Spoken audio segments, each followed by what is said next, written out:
Kerzap! Hi guys! Hello again. Wait, is everything set? Everything's set. There we go. I think everything's set. Hi! For those who don't know me, I'm Blunty. I have to introduce myself because I'm thinking I'll put this one up on my main YouTube channel, so I should do a proper introduction. This is a live stream, Twitch live stream. If you're not watching this on Twitch right now, that's an odd way to phrase that. You're watching the replay. Hi. Should subscribe, come follow me on Twitch in case you want to see these streams and gameplay streams and stuff. So, hello people in the chat room. Where's my mouse at? Let's say hello to the chat room people, as is our tradition here. We have to say hello to the people poking their head through the door first in the stream. BLS1919 Stutufmuth, Fossils Glasses, Jack 4411, Corellia, maybe Pokemon Master 444, Monkey Boyms, Paul Many Numbers, Powercode Gamer, and Zinzin. So, we're having that issue again where my desktop audio is not working. No default. There we go. You should be hearing the music now. It's weird how it does that. I think it has something to do with my turning the wireless headphones on after I start streaming or something. I don't know. But you should be hearing music now. You should have been hearing music all along. Now me humming along to it earlier would have sounded really funny.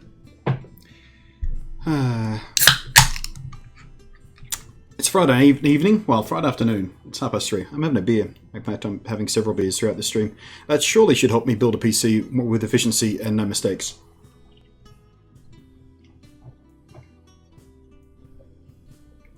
Oh dear God, I earned that today, guys. For those wondering, Asahi Super Dry, my favourite beer in the entire world. So, we built this machine right here in yesterday's stream, for those of you who missed it. The idea was we were going to put the new Kaby Lake i3 7350K that I've got in for review. I've got a borrowed one from the Intel Australia guys.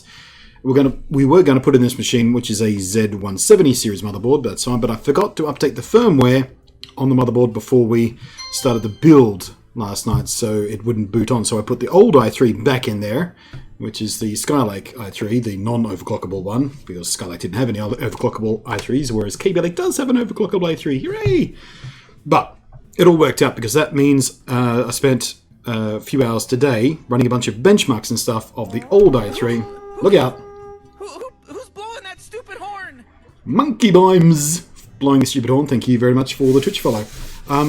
So yeah, it all worked out in the end, because it means I could do a whole bunch of benchmarking on the system as it is now with these components, this memory, this video card, this installation of Windows, these drivers, all that sort of stuff. Now all we have to do is rebuild it, put in this, and I'll run the same benchmarks again and make a video about how this Skylake non-overclockable CPU compares to the overclockable one, both at stock speeds and at overclock speeds, and hopefully it will be very, very interesting to see for people interested in building budget machines. Trick is, though, we're not going to be building it in this case. We're going to build a completely new PC, basically. We have to break this thing completely down, and we're building it up in a completely different case. So if I put this aside for now, also going to be using a different cooler, because the different case is going to work better with the different cooler I've got here. But a new Mini ITX case arrived for review today. They did not tell me they were sending it. It just arrived at my doorstep today. But it's from Thermaltake, and they know I was excited about this particular case, so they wanted it to be a surprise. And apparently I'm the first one in Australia to get one of these. Well, first media, actually. They've been on sale for a few days, so I might not be the first one ever. But I'm the first influencer slash media slash YouTuber, apparently. So, let me bend down here and get it for you. Zerp. It is the Thermaltake Core P1. And this is the one I mentioned in yesterday's stream, and I've mentioned on Twitter in the past few days as well, because I'm planning an AMD build, of course, with the new AMD Ryzen chips and the new AMD graphics cards that are coming out. I want to build an AMD machine, because now with the new CPUs, that's a sensible time to do that. Look out. Who's blowing that stupid horn? Zinzan has followed. Did you unfollow and refollow just so I would say your name again? There you go, bitch. So, this Thermaltake Core P1, by the way, is the mini ITX version of my big boy case back there. So I'm going to build a mini AMD version of that, basically. But obviously with the case here now, and being one of the first, or the first media type person to have one in Australia, I thought, well, I might as well put this build in this to take advantage of the fact that I've got this quite early. So, the plan for today is we'll have to do some assembly on this case first because it comes almost flat packed. If it comes the same as that one does, we'll have to assemble a bit first and decide whether we want to mount the graphics card sort of standing up like that or horizontal, because you can go both ways in both these cases. I think standing up. It looks cooler. And if we do it standing up, actually that means I can use the MSI. Oh no, I won't use the MSI 1060 because I have to do the benchmarks with the same graphics card that I've got in there. Nearly fell into the pod. Where's my knife? Kurzap? No, not Kurzap. Kurzurp. Kurzurp. Kurzurp.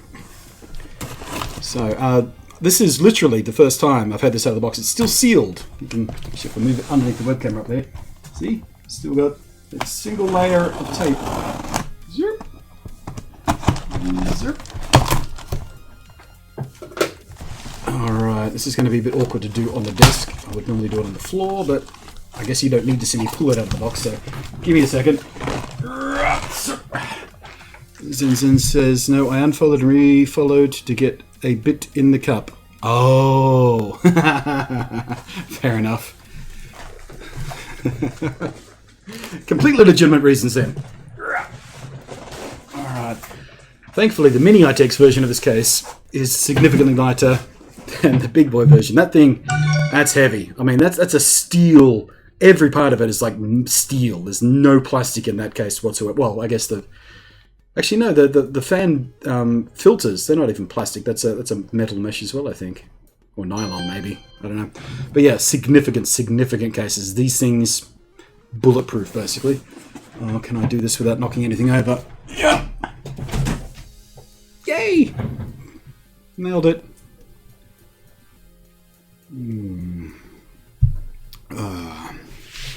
Good whatever time it may be to you. Thank you. Same to you. Took an IT class last semester and learned the general process of building a PC. Then I realized I have nowhere to put one.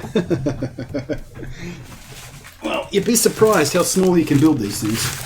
This is not going to be the smallest mini ITX PC you've ever seen because, well, the case is designed to be flashy, not small, but you can get some quite small mini ITX cases.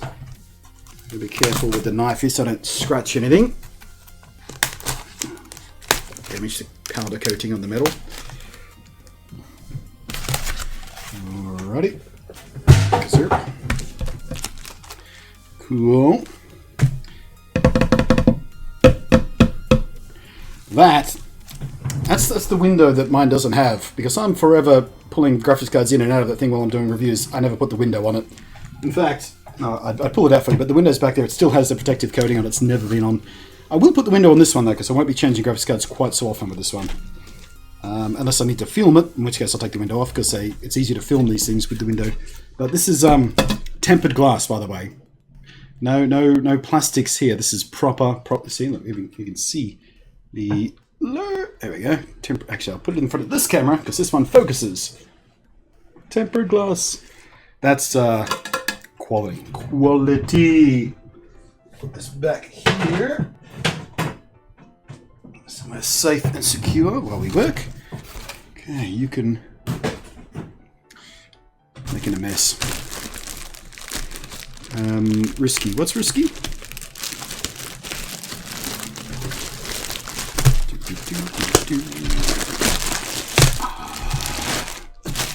This is, yeah, I'm just looking at this now. This is legitimately exactly a miniature version of that. It's laid out almost exactly the same. I mean, shrunk down, obviously, everything's closer together, and there's not as many drive bays, I don't think, on the back, but is that... Yeah, this is the front-facing part we're looking at here, and that's a recess. It's got a little recess for the reservoirs for the liquid cooling. I did not know that about this case. That's awesome. That's going to work. Actually, where's my... I'll get the cooler we're going to be using, which is this one right here, which is, of course, a Thermaltake. It's the Water 3.0 ring cooler, which I recently reviewed. Or actually, I didn't give it a full review yet, but I did use it in a build. Oh, man, that fits. I mean, of course it fits perfectly, because it's designed to, because it's Thermaltake. But even enough room down here for the cable management and everything. I think it'll also fit a slightly taller one by the looks of it too. That's awesome! We'll get to that. It's got to come.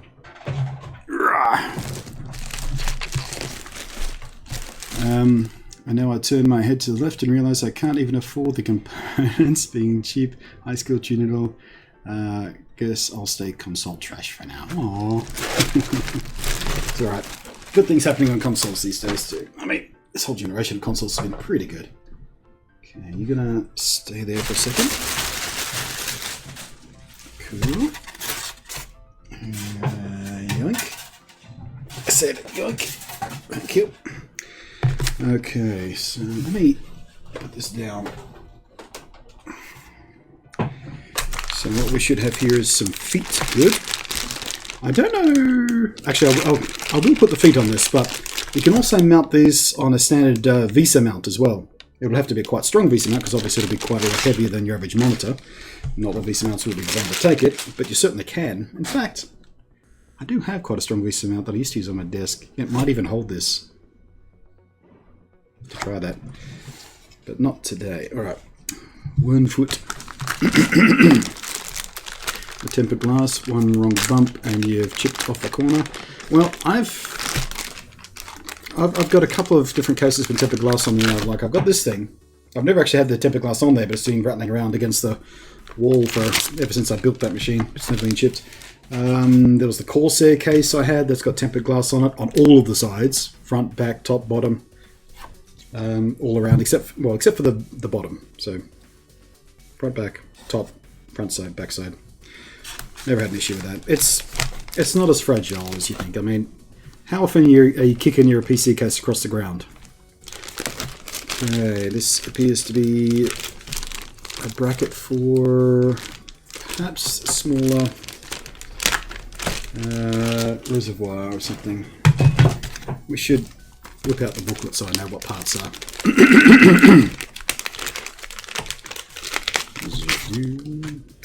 Okie dokie. Yes, yes, yes. Yes, yes, yes. Blah, blah, blah. Whoop, whoop, whoop. Oh, yep, that's fine. Okay. Chassis for wall mounting, got it. It doesn't actually have a breakdown of the individual parts in this manual. It doesn't have a diagram, like an IKEA style diagram. Yes, it does, I just flipped past it. So, we've got the hard drive cages, we got... Oh, okay, so that's for the larger hard drives. And that will be the graphics tray. Those are these plates. Yep, the blanks, good. And ooh, we got a short version as well for the graphics. Ooh, good, good, good, good, good, good, good. Smart, clever, intelligent. And that's for the power supply. We need that. That's the other end of the power supply. We need that. And the bits and parts. Good, we need that. And these will be... what's that? That's... graphics card round. We need that. Knifey wifey. Hello, Sir Ralph. When Blunty starts streaming whilst you're at school, there was 5 minutes left though. It's alright, you didn't miss much. We've just been waffling. Now these are the posts for mounting the glass, and these things are also... I'm not sure how well that metal sound is coming across on the microphone. But they're very, very heavy. Very heavy. Solid, strong, beautiful. I won't leave those just yet. I'll put those down there, that can go down there. That can stay with me, these can stay with me, this can go away! Alrighty.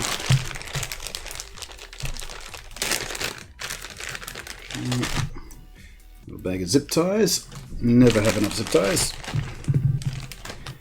Okay, rubbery feety things. Are they for these? Or no, these. I've got their own rubber in them. That'll be for if you're mounting it horizontally, because you can also build this thing and sit it horizontal as well. So the motherboard is laying like that, graphics card, which I won't be doing because I really don't have any big enough flat spaces. I'd like to stand it up. It seems a little more space efficient. They live in a tiny Sydney apartment, so so we won't need those.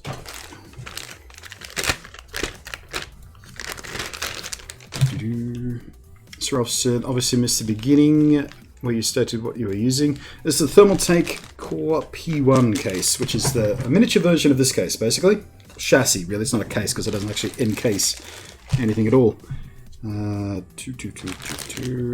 Those are other things.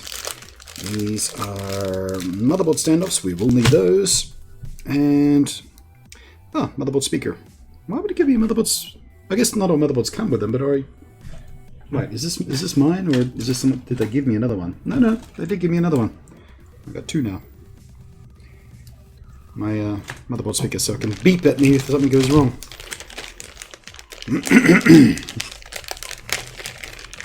But we're rebuilding the PC I built yesterday in a different case, swapping out the CPU. And basically just chilling out with a beer on a Friday afternoon. Having a bit of fun. Okay. What is that there for, I wonder?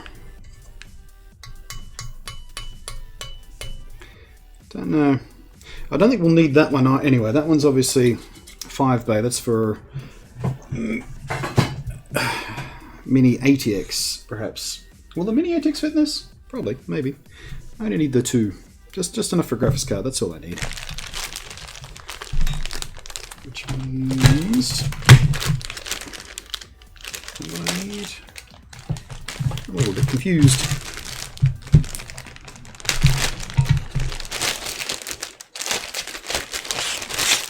Zip.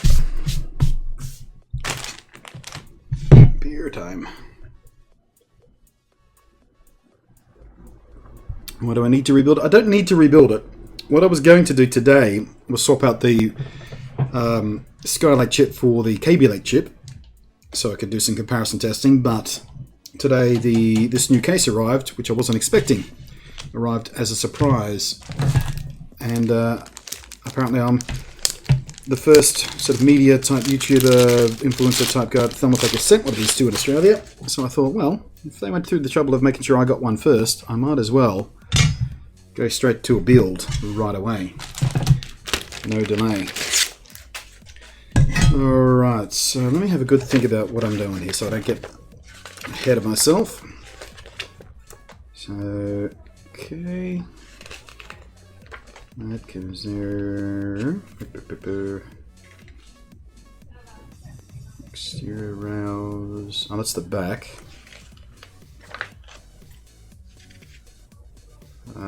Okay, so that's for mounting the graphics card horizontal, sticking straight out.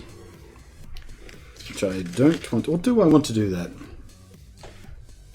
Maybe I do want to do that because otherwise,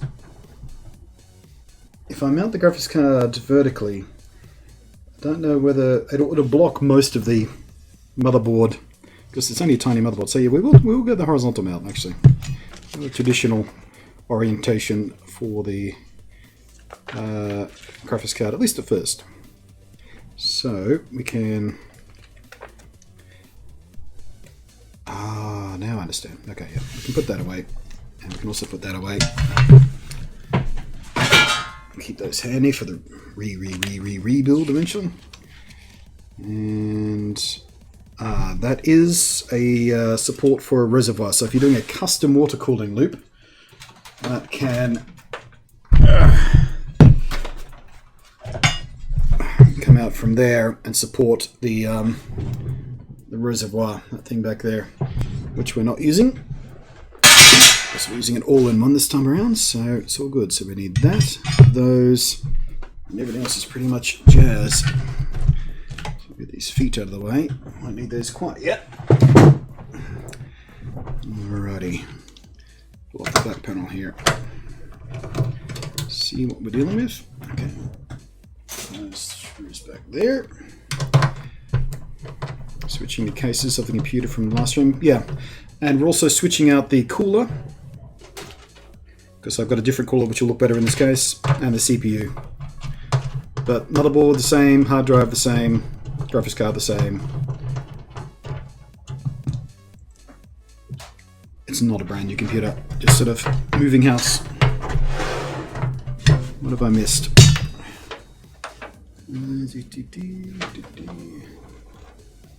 Oh, that's right. This matches out sideways, doesn't it? Ah, there we go. Just like the big one. Beautiful.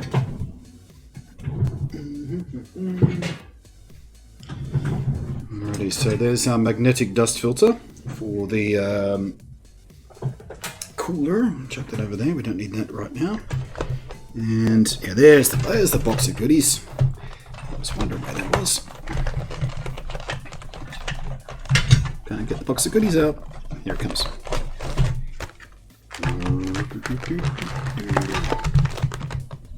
Zip. Right.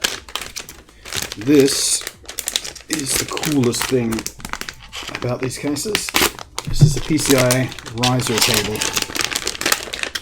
So let's be careful. They're relatively easy to mess up. So this is the thing that plugs into the motherboard and allows you to mount your graphics card vertically. But like I said, we're not using that right now. Because on this little mini MITX case, that would mean hiding most of the motherboard. And in several of the builds I've had this motherboard in, it has already been hidden by default, because in windowless cases and whatnot. And it is a really nice looking motherboard, so I do want to expose it. Put that down there. Don't need that. Box can go away. Alrighty, so what are we dealing with here? Front panel audio connector, good. USB, good. Front panel power reset, blah blah blah. All good. Bay there for an SSD. I wonder if I can have room on the front to mount the SSD. I do like having the SSDs on display.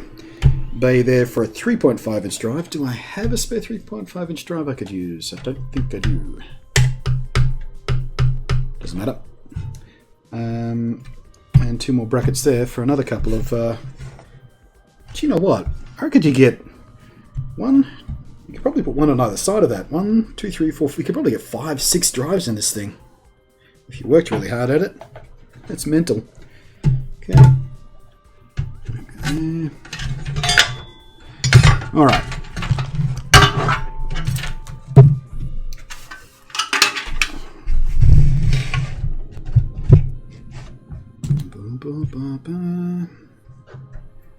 Okay, so it clips out from there, that's fine.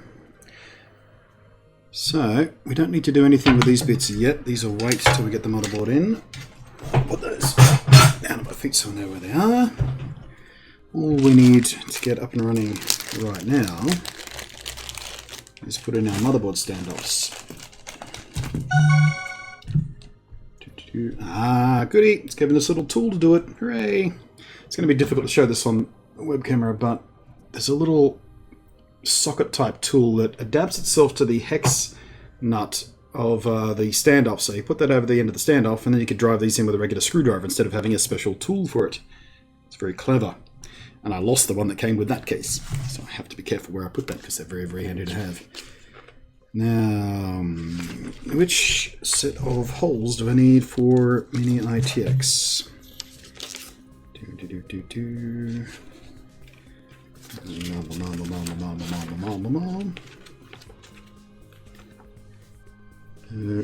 No. Side panels. Chassis vertical mounting. Come on. Where are you? Where's the vital information? PSU. Ah, here we are. It doesn't say. It doesn't say. Well, I guess if we just go, looks like I think the B's are the way to go here, but looks of things. That seems about right. We can always move them if I'm wrong. I'm pretty sure the B holes is where I need to be. Why do I not have 4 of those?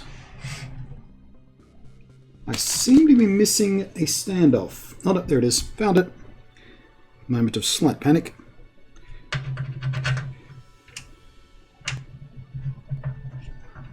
There's my tool. Chat's quiet today. You're much more chatty yesterday.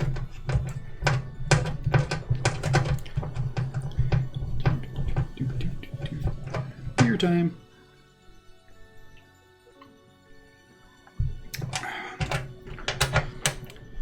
Is this the Thermaltake case that is open with the glass front? Sure is, Latrodexton. This is the miniature version of that one back there. Sorry, I didn't notice your comment, your question earlier.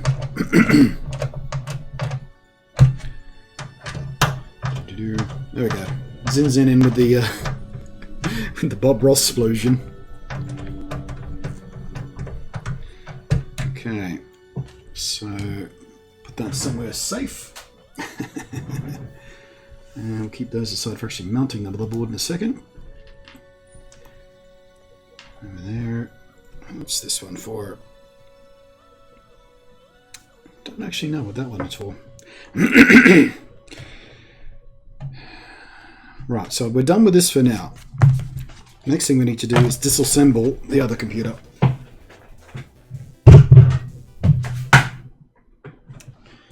So let's get the parts.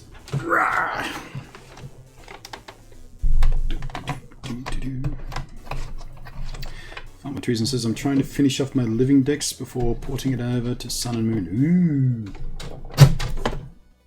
Ooh. How close are you? Seraph says, oops, I meant to do anything. Oh, I see.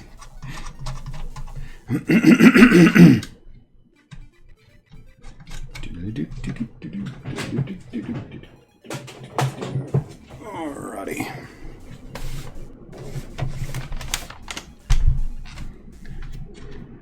The thing that annoys me about this case, I mean, I love this Corsair case, but the thing that annoys me most is the side panel and the front panel, or back panel and front panel, both have these captured screws, so they can't fall out.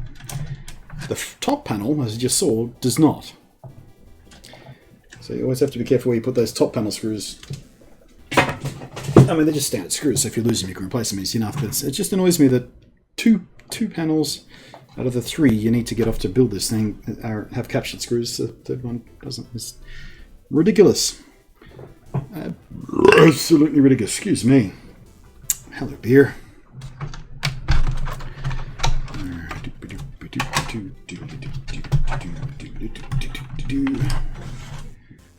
Alright. Drive. Back there.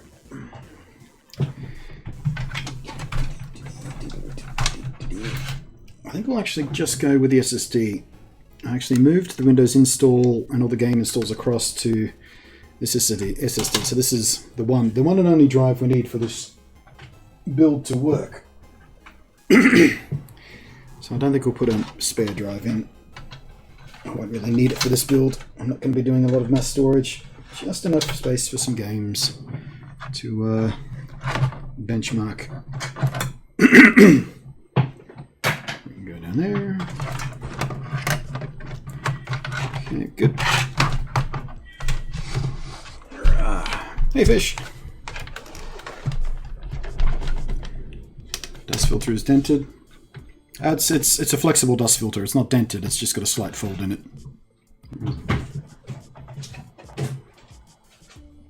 Actually, it does have a dent in it, doesn't it? Legitimate dent. It's alright. That's usually against the wall anyway. See? It's a wibbly wobbly one. We could probably get that dent out if I really tried. Or I think it's about an $8 part, so...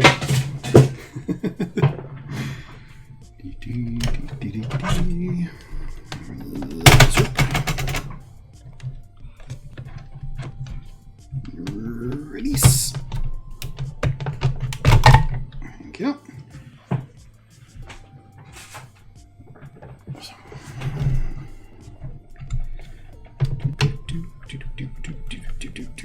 Come on, you stubborn little... I gotcha. Zip.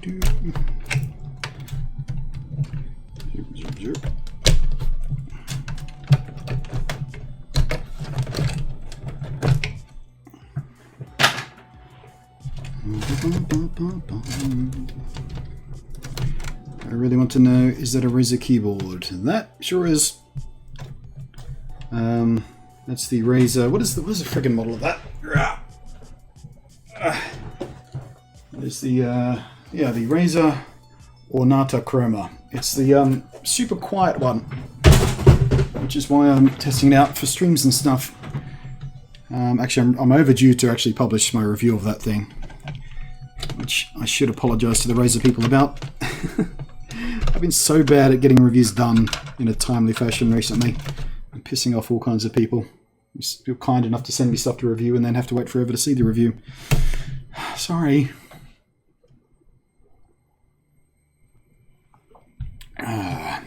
But, long story short, it's really good. It is the best feeling typing keyboard that is also quiet. Like the mechanical keyboards, the Cherry Reds, they feel better, sure. But out of all the quiet keyboards that don't go clickety clickety clickety click when you're trying to stream, that's the best one. Best one I've ever tried. Which is why I'm still using it as opposed to the HyperX Alloy keyboard, which is a superior feeling keyboard, but it's very, very loud. Well, comparatively loud. Not very, very loud, but comparatively loud for that one. And because I stream, quiet matters slightly more than feel.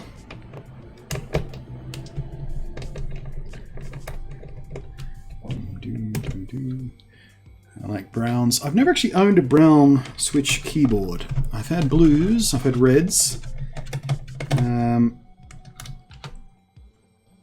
I think sometimes... Who's blowing that stupid horn? Nick Lime, or NYC, New York City Lime? Actually, no, I guess it would be all caps if it was NYC, so just Nick Lime. Thank you for blowing the stupid horn.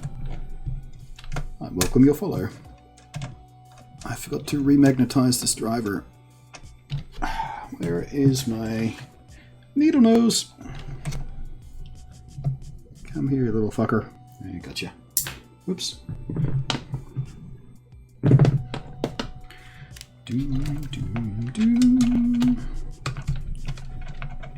I'm using the Black Widow from Razer. Yeah, I've got a Black Widow. It's really nice, but it's too big for my desk. As you can see, I've got my MacBook there and my keyboard there, and I've got a mouse and sometimes two mice if I'm having another computer next to me. And yeah, the Black Widow is really nice, but it's too big. It's too big because it's a significant motherboard. Now, I can actually just leave this all-in-one cooler in the case, can't I? Because we're not actually using this one when we put in the new case. So that saves me a bit of effort there.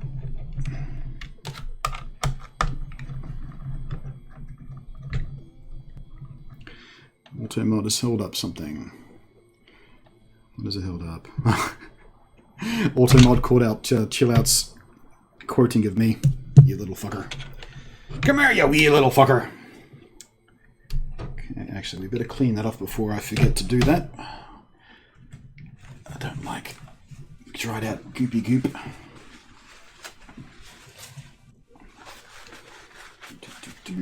Nice purple. How am I going? Yeah. Need a new bottle of that soon.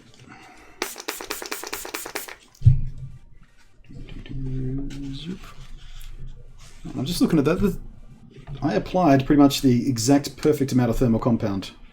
It has spread perfectly, but not overflowed even slightly. Maybe slightly too much. Not that it matters that much, really. Don't let thermal paste compound snobs tell you different. It doesn't really matter too much. I mean, it does if you're an extreme overclocker or something and you're trying to get every degree of cooling you possibly can, but for normal people, don't let the thermal paste snobs get on your nerves.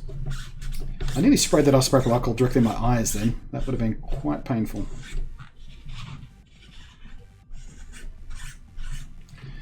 Okay, good.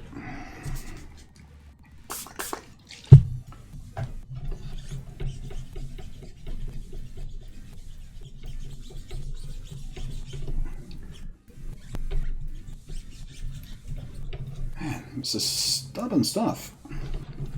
The copper, at least, comes off the CPU nice and easy, but it really grabs that copper.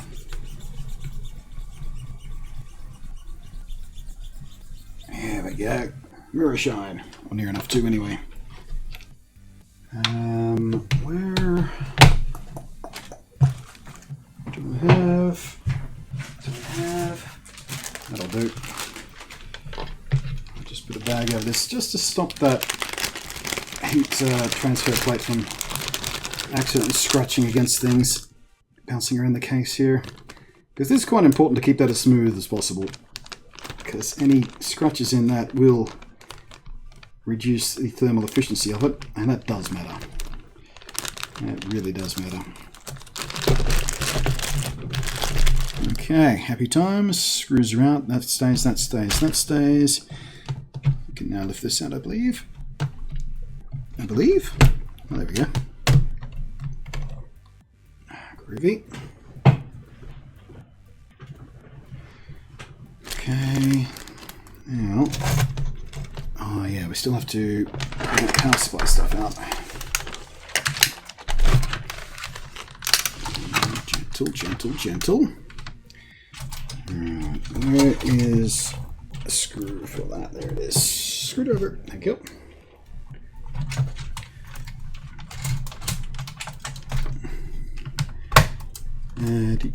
Have you tried the new Black Widow Chroma V2? Then have Racer yellow switches? No, I haven't tried that yet. I wouldn't be surprised if Razer sent me one though. They've sent me pretty much everything else that was new recently. And again, actually they probably won't send it to me because I am taking so long with my review of this keyboard. They're probably like, fuck that guy. We'll send it to someone who's a little bit faster than Nate is. Because not only have I not published my review of that keyboard yet, but also I've got the new Razer Mamba mouse. Not Mamba, the other one. One of the new mice anyway. One of the wired mice. Death Adder. The Death Adder Elite. Which came with the keyboard actually. Will you please locate properly?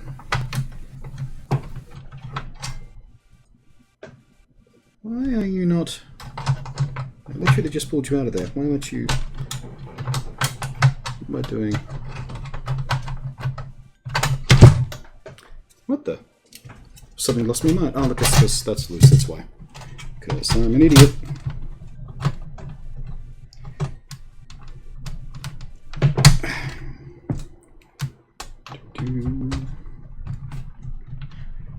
My i7 would overheat in 34 plus 9 degree weather when I used the paste. Hey, what?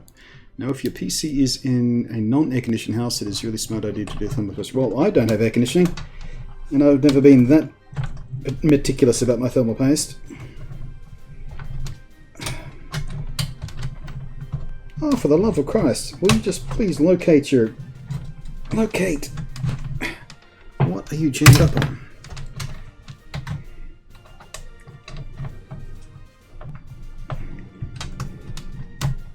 Why won't you bite? Get in your hole! What the... Okay. Look.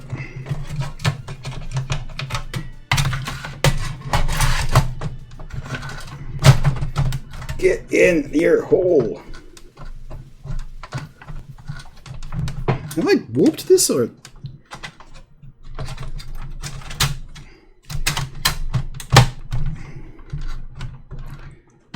Why won't you locate in your wee little hole, you fucker? There we go. There it is. Finally. Now you can go back in. Hooray! But you cannot find the whole giggity. Alright. Power supply next. Actually, beer next.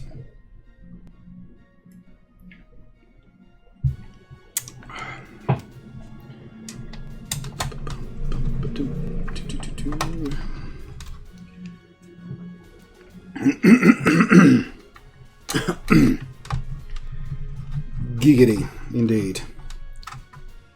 I can't wait till I have enough subscribers to activate the giggity emote.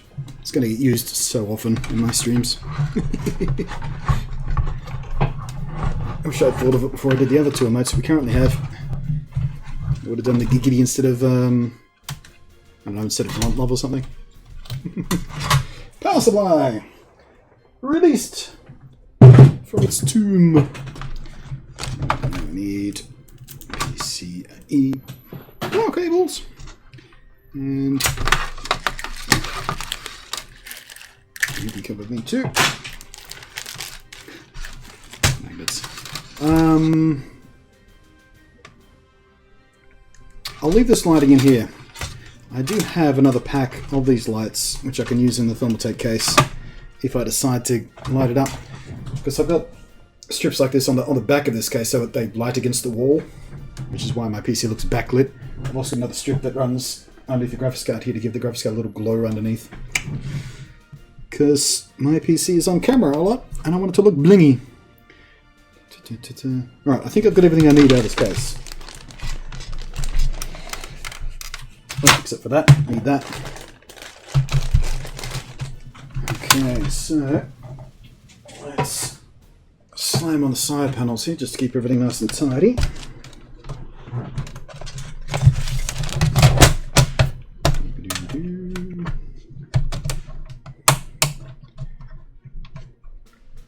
What kind of beer are you drinking? I'm drinking Asahi. Asahi Super Dry. My favorite beer in the world. To everyone out there who has promised to, quote unquote, buy me a beer if they ever see me at a convention or whatnot, or if I ever come to their city. Because that happens about once every 2 weeks.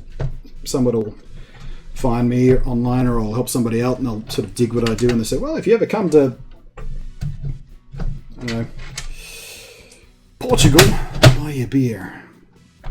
Actually, I don't think anyone from Portugal has ever offered to buy me a beer. But if you do want to buy me a beer, take me somewhere that serves Asahi.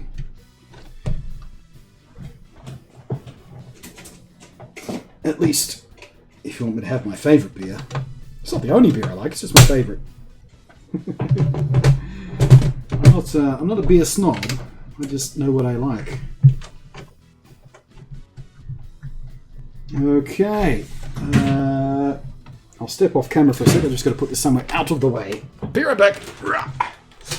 Oh god, there's keyboard boxes everywhere now. Oh, you fucker.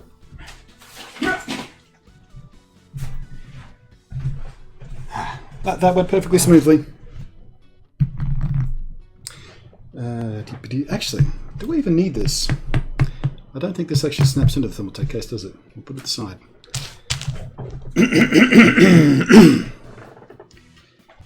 Right, so let's deal with the back first, because turning it over once the motherboard's on there is a bit more of an issue. So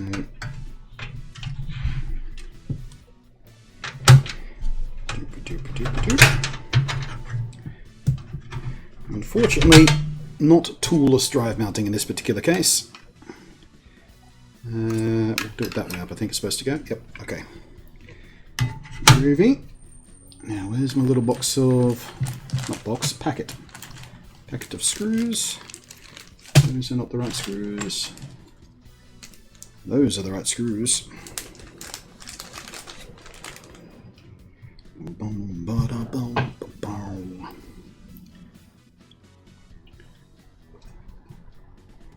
That sounded funny. Just how I thought it would. What sounded funny? Oh, me galumphing across the room to trip over boxes. Yeah. Comedy gold. Totally did that deliberately just to make you guys laugh.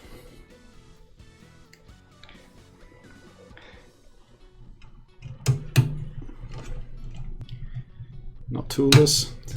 Thought that was just standard. Yeah, it is kind of standard in pretty much everything these days, but not this particular case, or this particular family of cases. That's not toolless. Actually, no, wait. That does have a toolless drive bay in it for the SSDs. It has other options for... Actually, no, the 3.5mm one, that's toolless. Oh, I guess it's just the way they had to mount this one that meant it worked better as a screw-in drive. So I do take that back. It's yeah. These... these ones are not toolless. I can't feel the knobs. That one is, though. You could have fit a toolless SSD bay in there. You could have. Thermaltake. Why'd you lazy up? Why did you lazy up? What a weird way to phrase that. Why did you lazy down, perhaps? Oh, well. At least they gave me the fucking screws I needed. So I don't think I've got a spare set of these tiny little fuckers. At least not that I know where they are. I probably got some in a bag somewhere. Alright, groovy.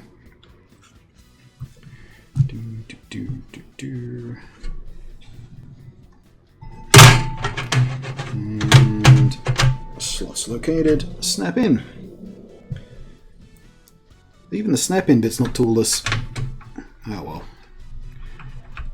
Nothing's perfect, I guess. Talk about your first world problems. A drive bay is not toolless! Fuck's sake. What is this, a Dark Ages? There you go. Seal up so we don't lose you. You never know when I'm going to need those again.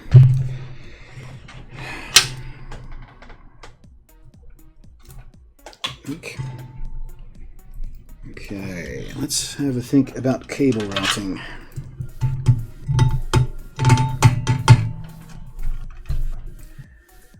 If I remove the big drive cage,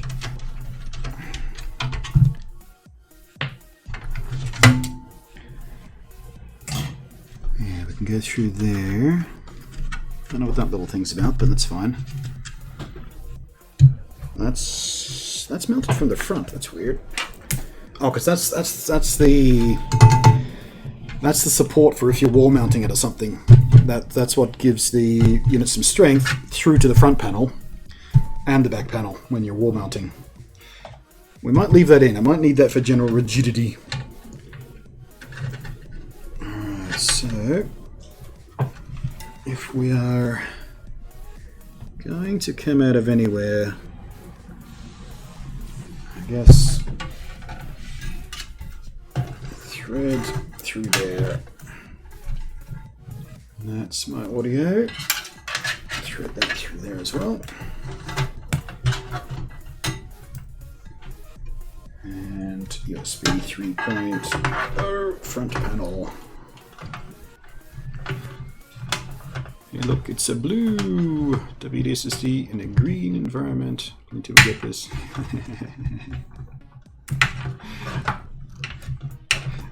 Of course Blunty will get it. Blunty made the fucking video you're referencing. You're not being that clever. Okay, so front panel audio, front panel switches and lights, front panel 3.0. It's all good. It's all good. I do like the front panels on these, by the way. I don't know how well you can see that in the top camera there, but it's a really nice. That's exactly the same power button as on the one back there. Reset button down there, so you're never going to accidentally punch it. Front panel audio right there, and USB nicely spaced apart. So if you have big chunky fucking USB things like the transmitter for my wireless headphones here, they don't interfere with one another. Please, case builders, put your USB ports further apart if you can. Makes everybody's life easier. Okay, let's try and...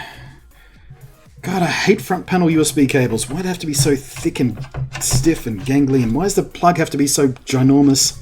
Ugh, first world problems again. Right, motherboard. I think. Yeah, we can have a motherboard now. Did I space these posts correctly? Those ones I did, that one I didn't. Had a funny feeling I had missed that one. Special tool.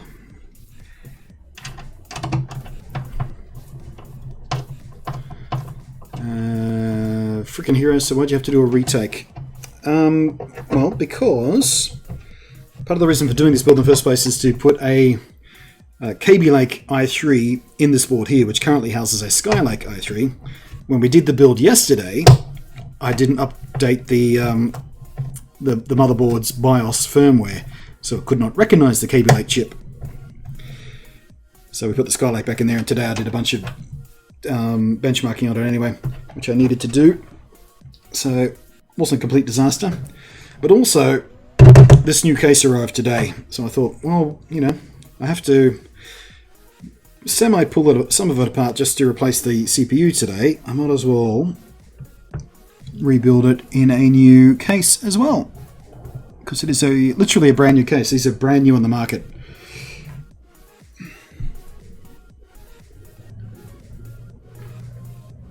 Yep, those are the ones.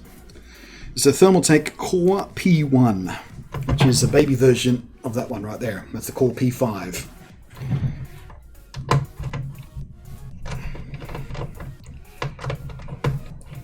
Oh, come on, screw. Bite properly, please. Thank you. Nope, that's still not. I'm having trouble screwing today, guys. What is this? Are you a different pitch thread?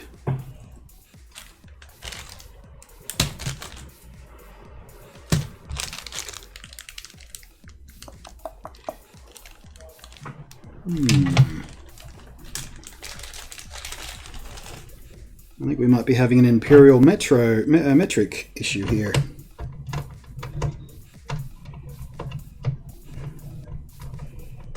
Which just seems bizarre. No, that's not it either. What's going on here? Why can't I? Why can't I? This one.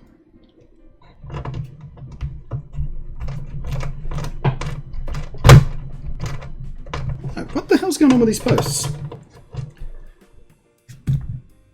Come here. Oh, maybe. Never mind.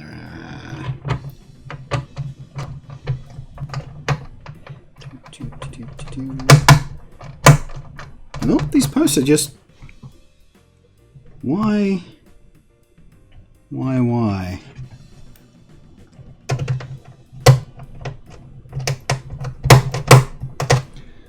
What the? I think these. Either I'm going insane or these posts are just slightly off standard or something.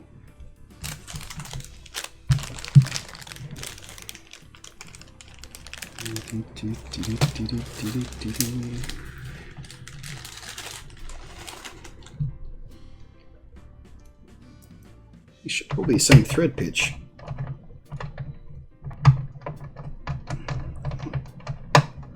Why can't I get you to go in straight? What the mother effer? Thermaltake, what are you doing to me?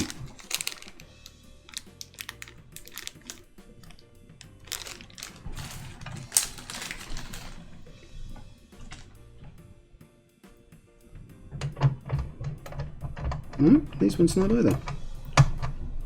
Bloody hell.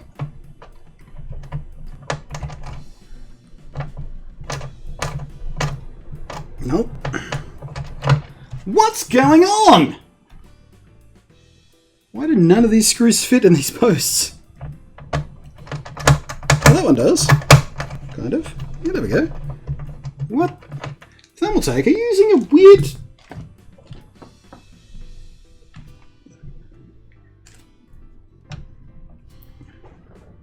You are, you fuckers!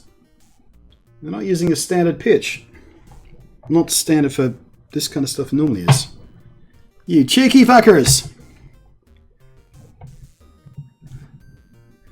Like, the screws I went to put in there first are the screws I had in the motherboard in the case I just pulled it out of. But these posts are a different thread pitch. Ya cheeky bastards! Problem solved though. I need to try 7 different screws. I've never come across that before. I wonder if I had that problem with that. I don't even remember. Nope. The screws in that case are the same ones as I was trying to use in these posts. You can tell by the heads on them. Weird. What are you up to, Thermaltake engineers? Just wanted to slide in a little extra layer of challenge. I think it was too easy to build in these cases because they're all open and neat and simple. Is that it? Wanted to cut through any potential risk of boredom a builder might have. This one's being tricky again. Nope. Let me guess, just, oh no. That was just rolled in with the wrong pile. Bloody hell! There's always something, isn't there? On these fucking builds, there's always something. It'll just crawl under your skin. Right, now all those screws are mixed together forever.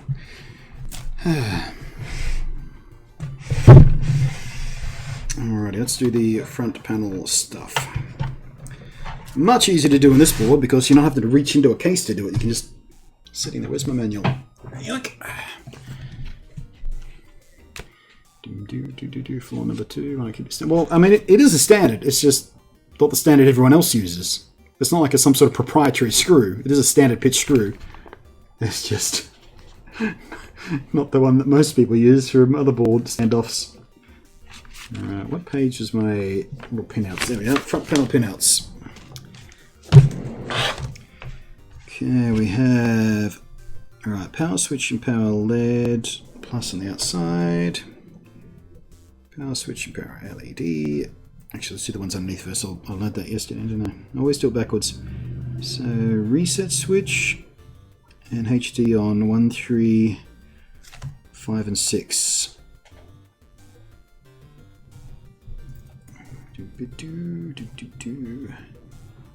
1, 3, 5. Actually, 5 and 7, isn't that? Not 5 and 6. That's 5, 7. And we want positive rail on the outside pin and power switch. Easier, but still fiddly as fuck. Great big man hands.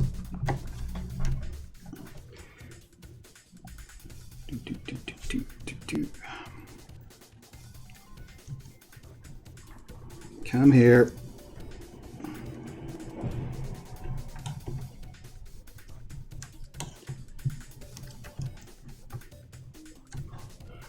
I think that's located properly.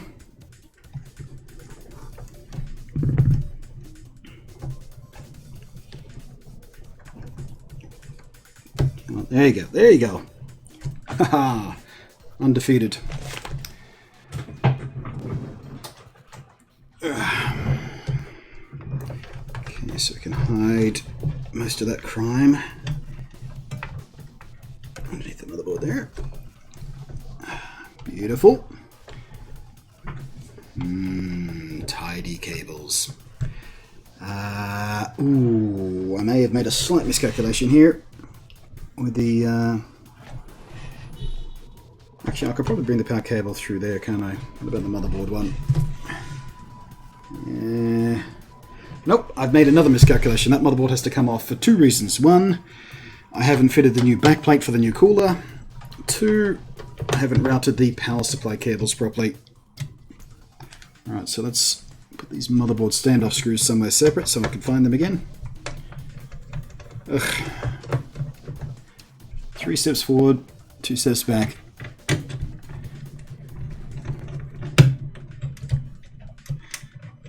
That's what you get for trying to be chatty and drink beer and build a PC all at the same time.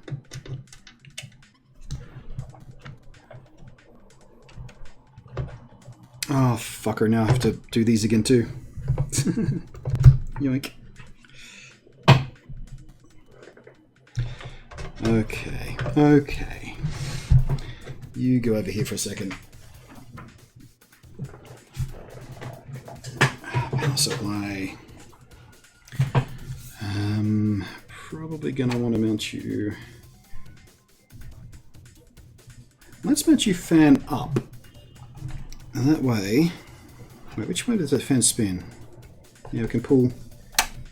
We're pulling from that fan and pushing out the back. So if we pull from there, we can pull from the. No, we'll have to put it this way up, I think. Otherwise, we'll have the graphics card pulling that way and the fan pull, and there's a power supply pulling that way, and it'll be all weird.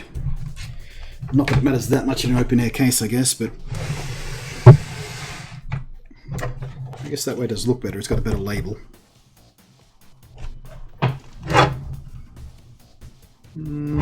Fuck it, I'm going this way. It's not actually going to matter that much.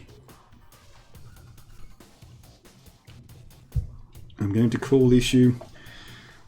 Thermaltake has shipped you an early build from America, and they have imperial thread pitch versus the metric pitch used in.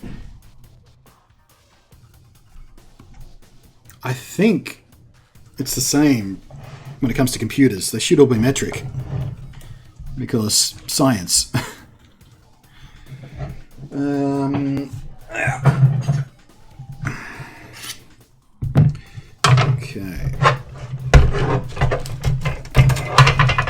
So I'm going to get you to sit there for me for a second. Thank you.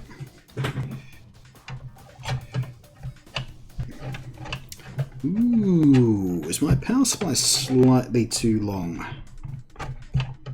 Actually, we need to figure out which way this needs to go first, don't we? It's that way up.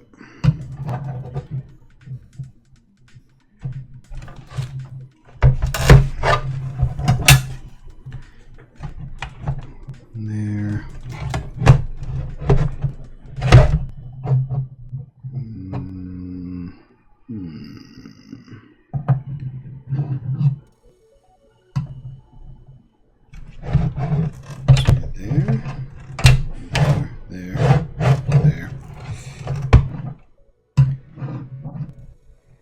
Alright. You are probably going to want those, aren't you?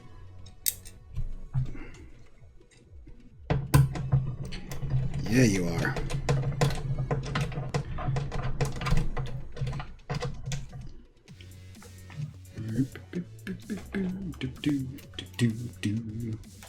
So, Blunty, what are your thoughts on the Pentium G4560? Do you know what? I think it's really interesting. Do you know what else? I very nearly bought one earlier today. I really shouldn't be spending the money on it, but it's like 75 bucks. And I was on PC Case Gear making a shopping list which included the fan wire adapter we were talking about in yesterday's stream that I need for the other case with the mini ITX in it because that has more fans in it and I only have one fan header on that board. Well, two really, but pump and motherboard fan. But yeah, I was thinking about that when I was looking at the i3s, because obviously the i3s in this, I was like, I wonder what they actually, what was the price for them in Australia. I was just checking up on that. And I saw the new Pentiums and I went, I wonder how good they are. So I may, if I can find the budget, just buy one of those new Pentiums, a cheap B-series board, or maybe talk to Gigabyte or MSI or something, see if they can send me the cheapest budget level B-series board they've got. I think I've got some like four gigs of spare DDR RAM sitting around here somewhere. In fact, I'm pretty sure I do. I'll need a new power supply. I don't have a spare power supply. But power supply, motherboard that ship. I've got spare drives. I've got a cooler here somewhere. Well, actually, it probably comes with a standard Intel cooler, doesn't it? But yeah, I mean, I could put a system together reasonably cheaply, even if I had to buy all the parts myself.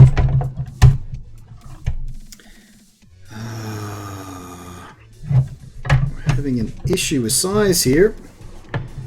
This power supply is slightly, and I mean slightly, too big. Yeah, I might want to switch those screws out for some, not that one. Where's my flat ones? Flat one. No, not flat enough. Flat with long pitch. Come on. Do. You two'll do. Round head screws too big. Pull them out.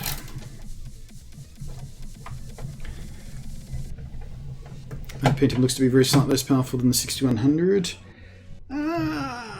It's tough to make that measurement because they are architecturally slightly different as well.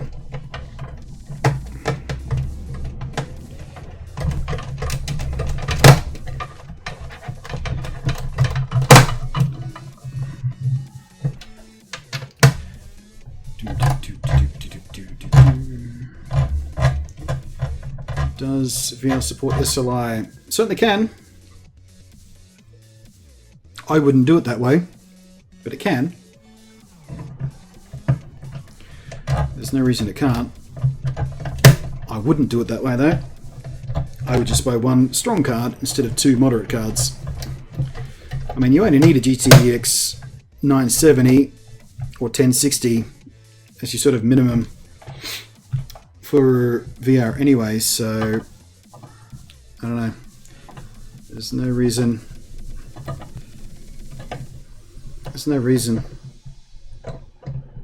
to do it otherwise. We'll just give that a little bit of bendy boot. Oh, you mother effer. My power supply's just slightly out of spec for this case. That's alright. That's why pliers were invented.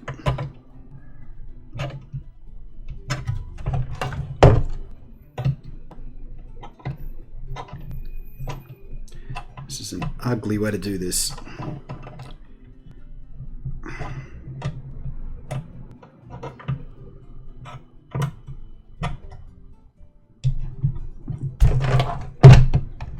There we go.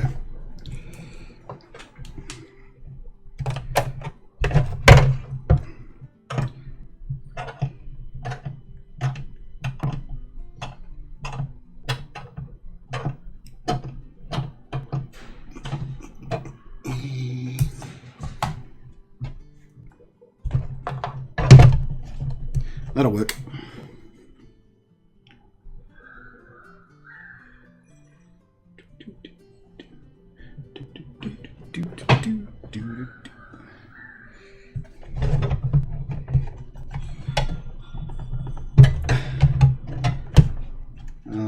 No! Come on! Now the holes won't locate.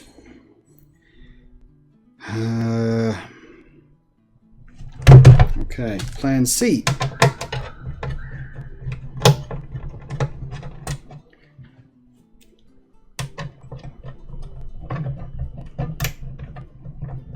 have to say, Thermaltake case not showing on the speed. Well, yeah, I don't. It's not the most flexible case I've ever built in. Okay, so.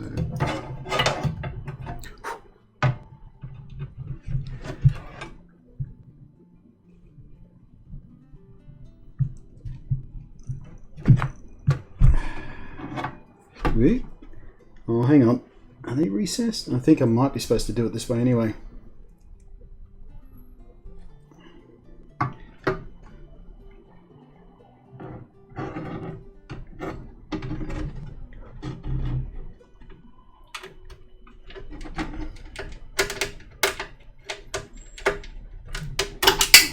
Oh, bollocks. Torch. Not sure. See what I'm doing.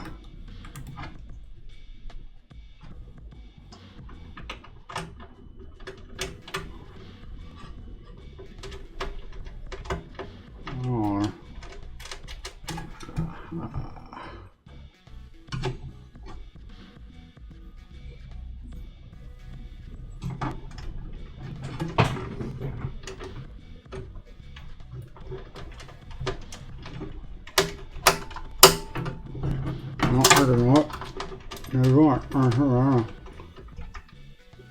Bollocks!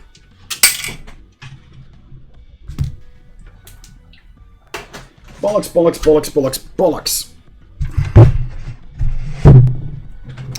Well, how the fuck am I supposed to... I bet your Thermaltake brand power supply would fit in here, no worries.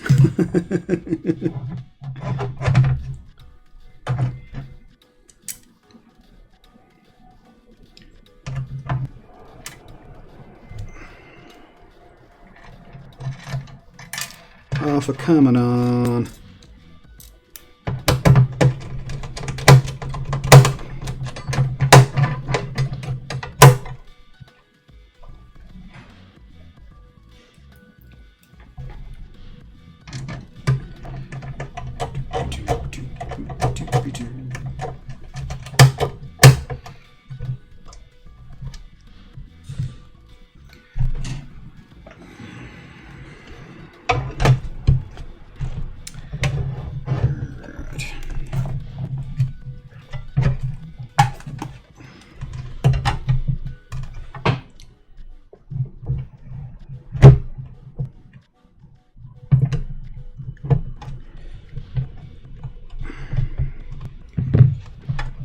There's just no way to orientate this to get the screw holes to line up properly.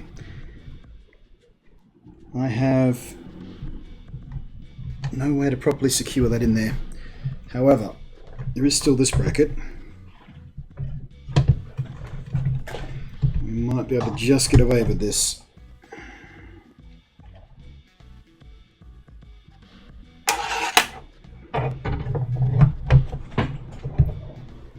Where is it supposed to screw on to? Alright, where's the bloody book? What have I done with the book? Oh, for crying out loud. What have I done with the book now? There it is. How the hell does this want me to do this?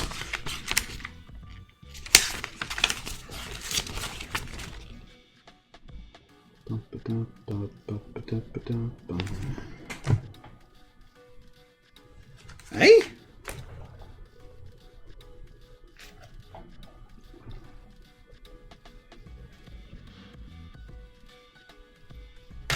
Huh. Am I doing this backwards? Maybe that's my issue. I think I know what the problem is. And the problem is not Thermaltake, the problem is Blunty. The manual to the rescue. I don't think the power supply is supposed to sit inside that end. It's supposed to rest on this side. And that.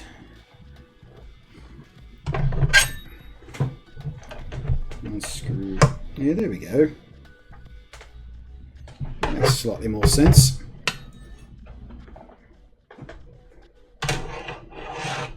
No. Now this power supply is not long enough to actually reach the screw hole it needs to reach. So if I do that, pull this one back to here. Ah, there we go.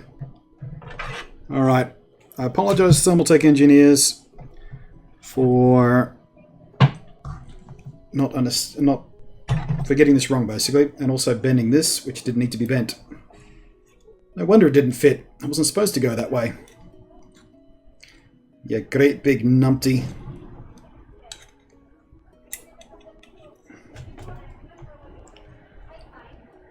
Alright, this should go together much more smoothly now, yes? Which holes am I going in? Those ones? Those ones.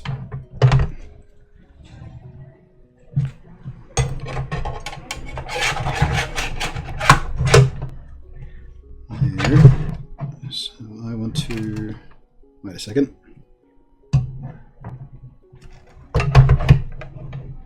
No, hang on. That's not going to work. It wants to go there, but this one wants to go... Nope, I've done it again. Round the other way, you fucker. I made the same mistake again. Right, okay, fine. Now we're on. I'm on the right track now, guys. Yeah, bloody idiot. There's always something. It's just Blunty being an idiot. Although these, the motherboard posts, that's not me being an idiot. That's just something else entirely. That's Thermaltake's fault. Not this though. This, I was just making assumptions instead of RTFM. ID 10 error. It's a pebcac. That's the issue. It's a standard pebcac issue. Quite common.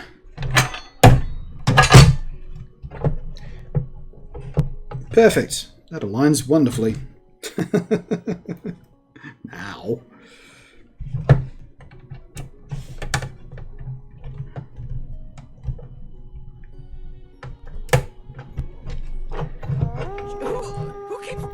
Who's blowing that stupid horn? Creepin' D Game says follow. Thank you very much for the follow. Blowing the stupid horn. As we do.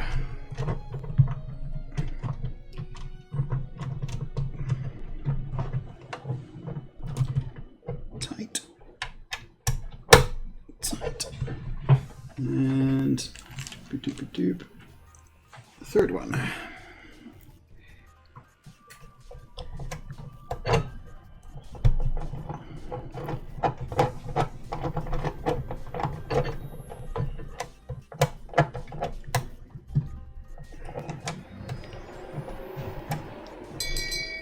Oop. Shame.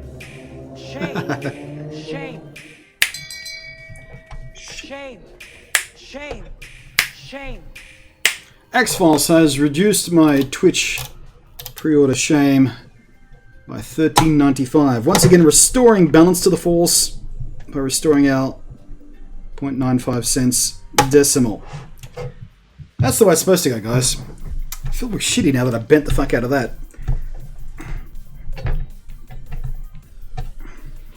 Oh well. Try and convince the Thermaltake people to order me a spare one. Sorry. Mouse. I need my mouse because I need to update my Shane jar. Oh, I haven't even loaded the file properly. Open. Shane jar total. 206 plus 13.95. Or was 13.05, was it? Yes, it was. 2.95 and save. Good. Thank you very much, Xbox, for reducing my Twitch pre-order shame slightly more and restoring the decimal. Alright, we're back on track now, guys. I'm over my derp. We're back on track.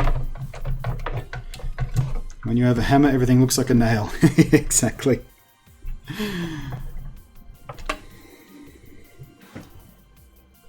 One of my favorite sayings. Or, saying? Idiom? That's not really an idiom, is it?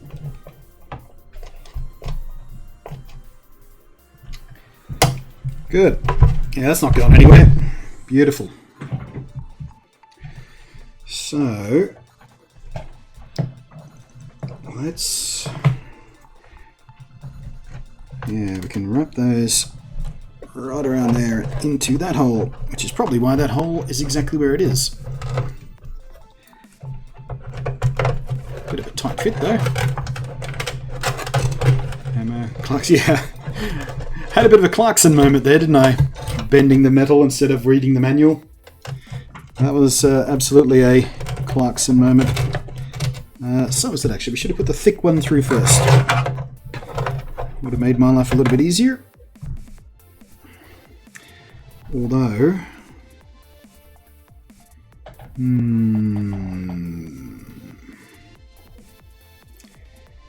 What if we... Yeah, what if we thread it through here and take it up through the back? Giggity. Cable tie! Cable tie! I just want to be your friend, Steven.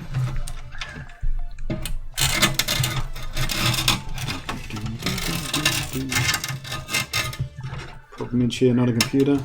No, problem exists between chair and keyboard, Pepcac. That's the one I always learnt anyway.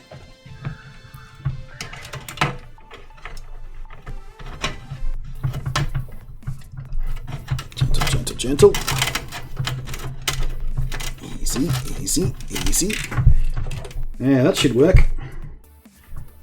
That should work. Boink. That's going to be pretty easy to cable manage back here too. Ooh, look at that. You never even know. Not that you'll see it, but I know it's like that. Okay, motherboard. Actually, let's route the motherboard the same way.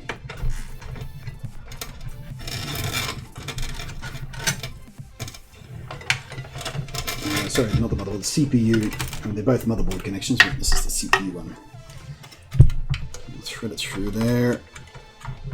Should bring it up behind the CPU. And looks like we have just enough slack to do it. Just.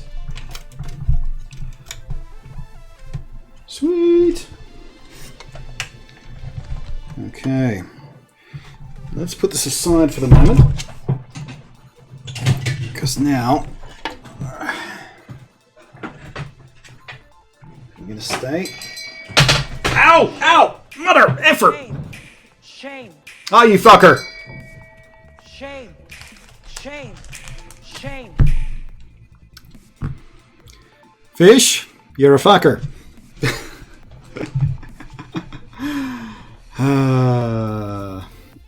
Okay, where are we here? 219.95 plus 105.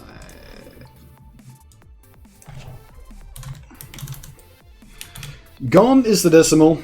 We're not even at a round number. 221. Tra-la-la-la-la-la-la-la-la.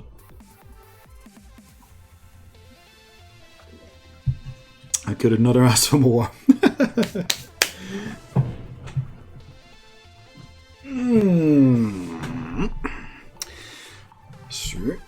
Right, what we've got to do now is replace the retaining system for the cooler, because we are using a different cooler.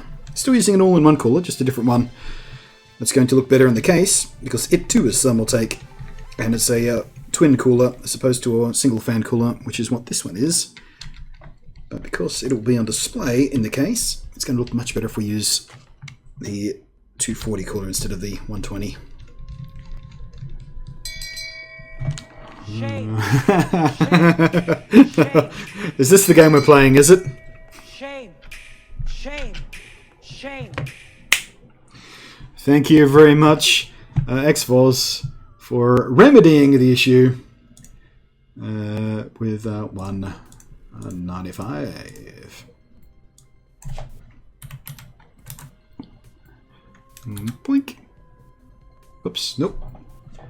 Not 5, 95. There we go.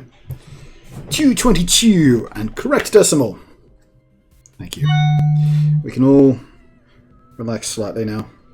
I'll leave the CPU in there for the moment. And right.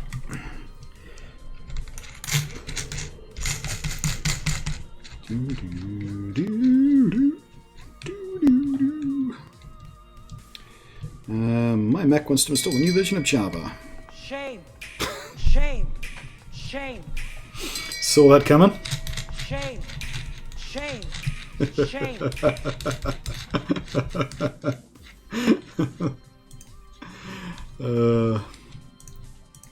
What was that, 49? 149.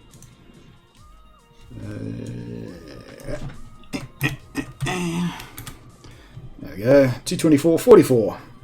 Which is kind of fun to say, so I'm not too angry about that one. Bloody hell, there's a lot of thread on these little fasteners.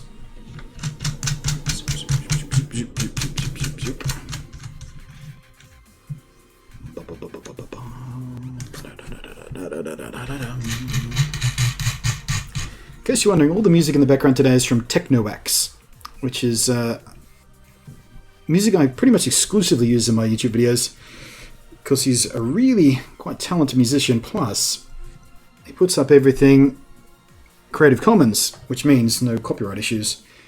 So you've heard a lot of these tracks in the back of many of my videos. I've just decided to put an entire playlist of them together tonight for my stream, because music on my streams is usually an issue when I want to go to YouTube. Okay, so let's just reassemble this so we don't lose any parts for the next time we need to use it, because I will be using this cooler again. It's a very good cooler. The Cooler Master, Cooler Master Captain 120EX was the cooler we used, and it's amazingly efficient. And I mean, it was keeping the i3 in this machine, the standard Skylake i3, at like barely above room temperature. Like it was, I think, about 26 degrees or something today when I was doing the benchmarking.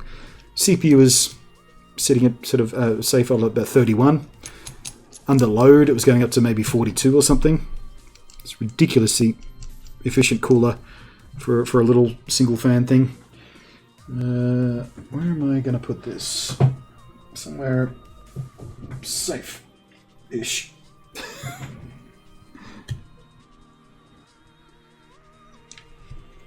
There's music. It's on the quiet side. Just over the dead space. It's a little bit too quiet? Okay. I'll turn it up a little bit. There we go.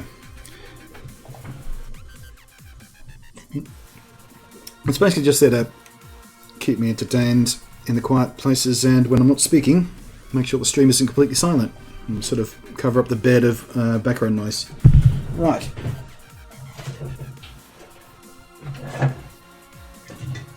So this is the cooler we're going to be using, which is the Thermaltake Water 3.0 240. Another example of a very amazingly efficient all-in-one. This thing blew me away. I first tested this on the i7 Kaby Lake. Overclocked it. Actually, I overvolted it and overclocked it. It was like 1.5 volts, which is ridiculously high for a CPU. But I just had it that high while I was trying to see how high I could get the overclock.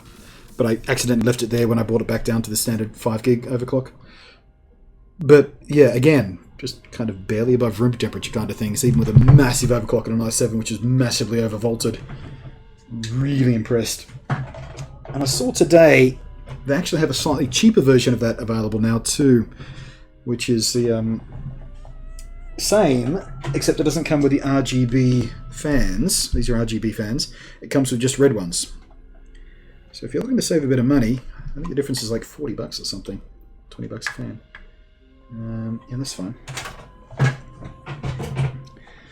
Alright, the only thing I don't like about this particular cooler is the backplate doesn't secure itself to the motherboard, except for a couple of sticky pads here. So you can't really move it from board to board to board very often, unless you get more of those sticky pads. Whereas with the Captain EX you just saw me take off, it was secured with metal threads. But, there we go. It's secure enough. There we go, that's not going anywhere. Alright, might as well swap out the CPU while we're doing this. Just while we're here. Let's clean it before I pull it out of there. I'll make my job slightly easier.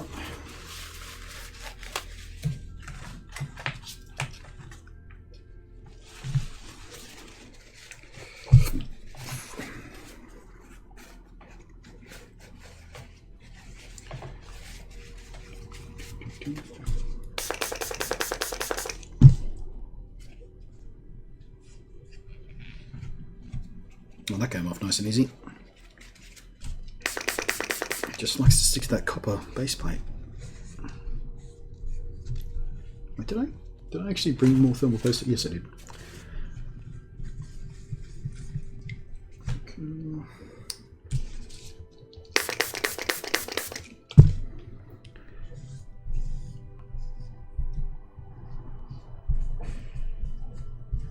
Alright, that's good enough for government work.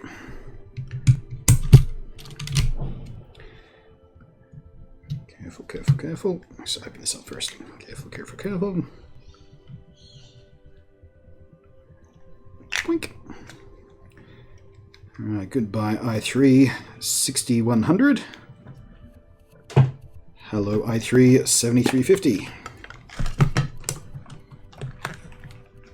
Or hello again, rather, I should say, I guess.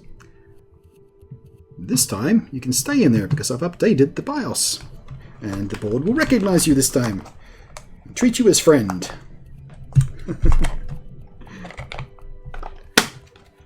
i3 friend.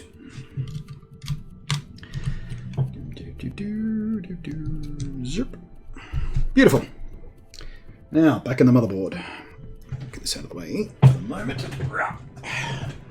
That out of the way, that out of the way. Actually, now, I'm just going to rush off to the fridge and get a fresh beer. Be right back.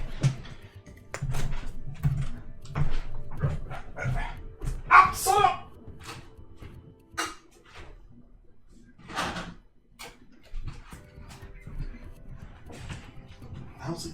Mother... God damn. Son of a bitch, it just won't start. Hi.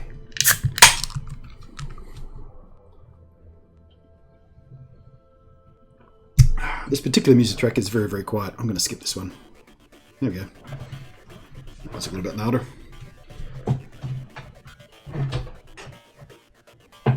Alright, so take 3.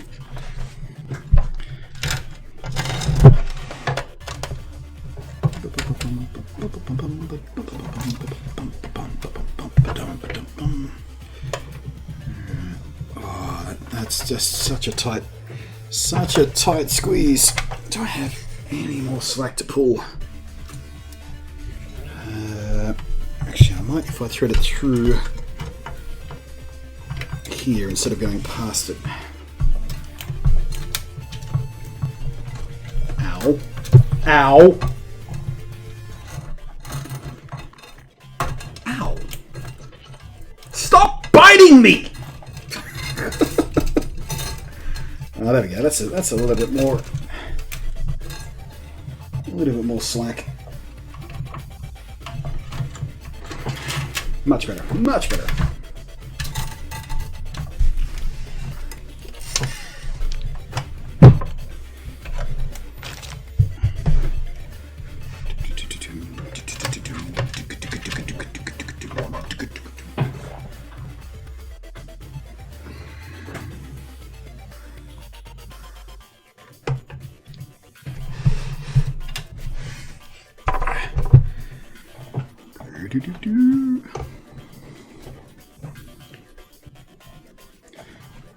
Where's my special motherboard screws?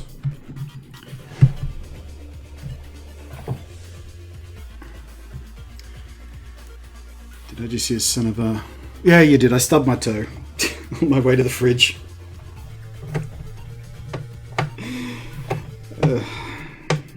I need to tidy this place up. That's all I'm saying.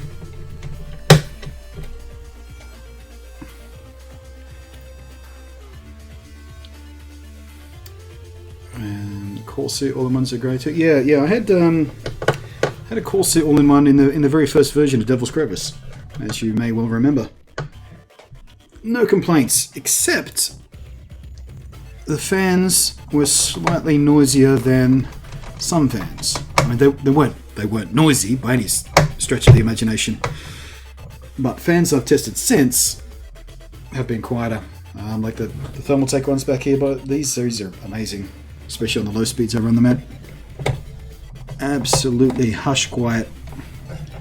I have also since tested newer Corsair fans, like the light up ones that I tested recently and reviewed in a big case. Those are much quieter than the ones I had in my H80i, I think. It's cooler.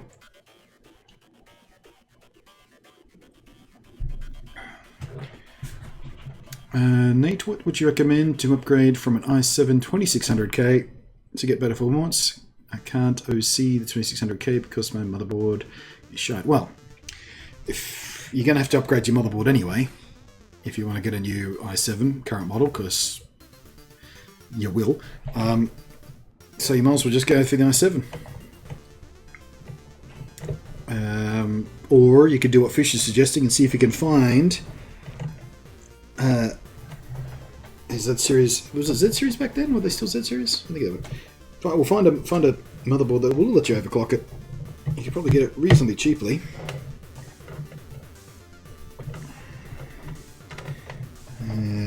Don't like how that sits, but there's not much I can do about it. Unless... I guess I could snip off that heat shrink. Let me bend it more. Probably not. Oh, that'll do for now. I'm not super happy about that, but what can you do? It's a semi-modular power supply.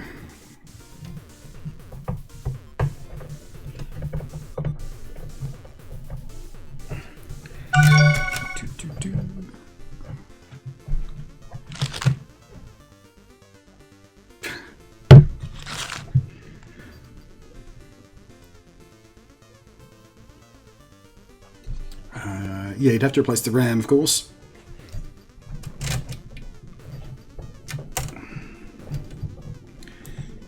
There we go. All right, Mac. Just remind me later about the Java thing, would you? It's fine. Disabled anyway. Don't even need it.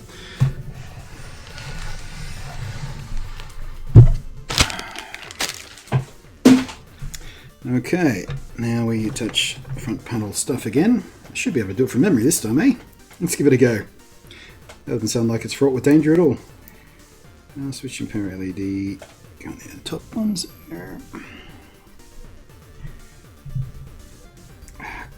God, I hate these.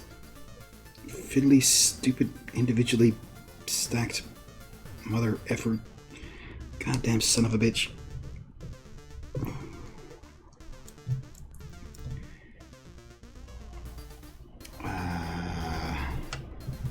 Nope, I do it in the manual. I forgot which is the reset, which is the hard drive.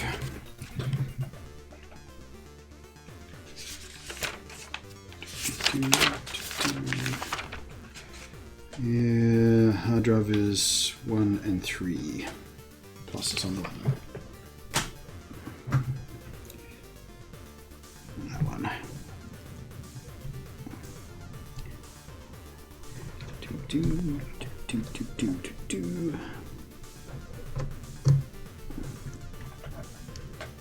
Gotcha.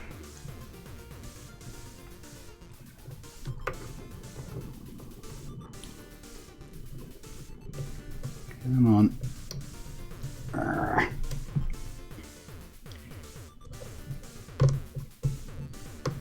Get in there. Cool. One more to go.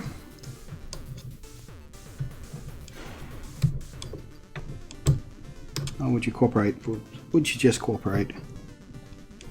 I don't want much from you. Just locate on the pins.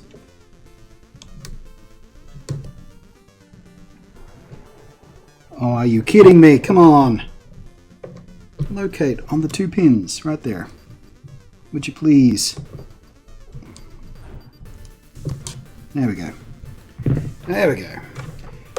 Hide the sin.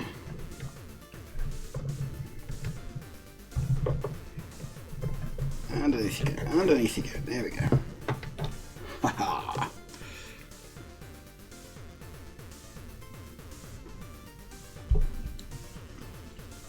I should have been the price to come out the more you guys tell me stuff. Well, that's the problem with upgrades.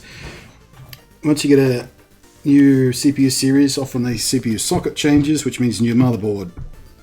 And every couple of motherboard generations, you need new RAM. And of course, the socket changes and the speed changes. Well, the socket actually not changes, the speed changes.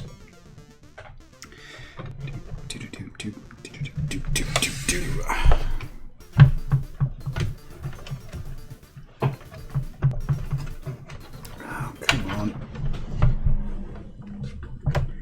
Ow. There we go. Less slack.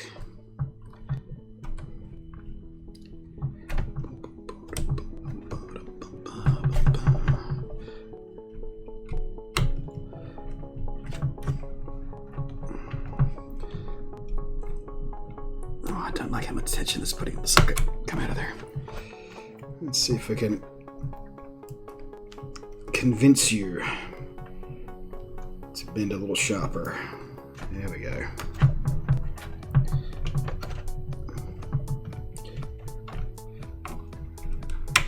The only thing I don't like about this motherboard, I love the way it looks, I just don't like where they put the USB front panel socket.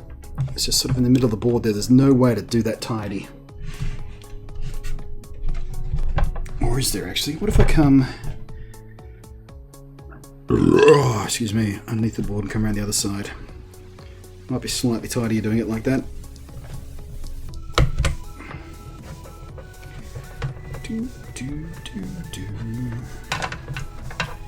Ow. Still ow.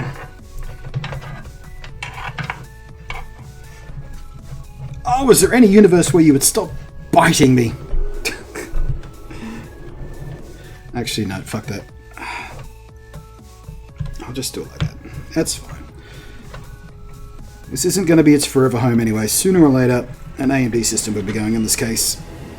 So for now, I'll have to be happy enough. Doesn't look too bad. Graphics card will hide most of it, I guess. Right, front panel audio, which we can actually hide a little bit better. Just the ways we routed it around there.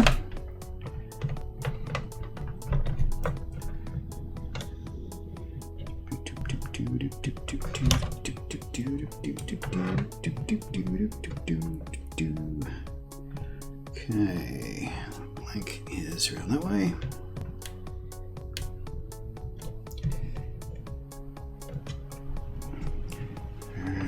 And pinch you in like so. And that shouldn't interfere with the graphics card. Feeling good, making progress.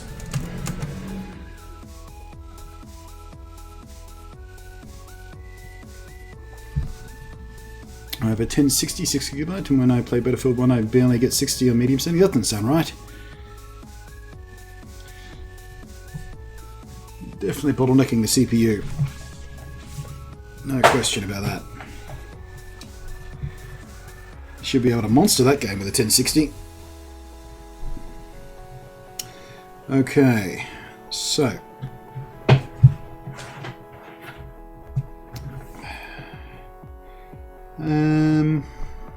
do I want to use... I guess no, hang on. I'm going to save my red ones. I've got a black or a silver right now or something. Give me a sec, guys. I'll be back in front of the camera in a momento.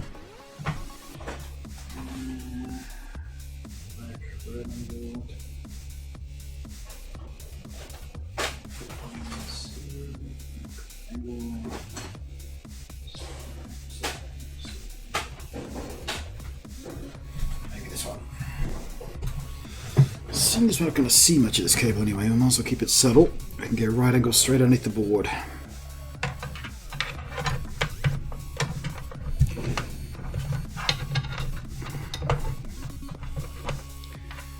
Okay.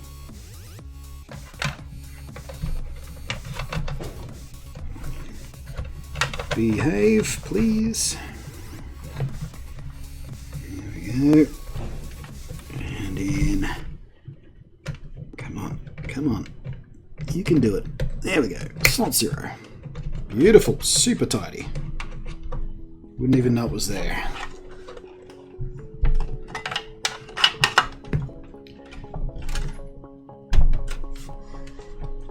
Where am I putting that weight? Okay, let's support that.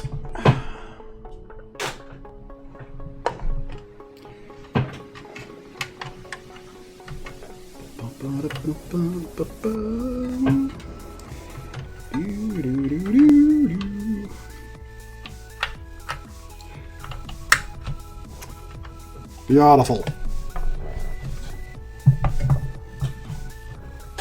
There he goes. Starting to look like something.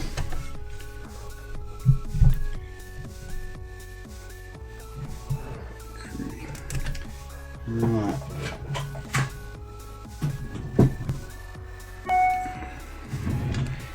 Let's get this cooler happening.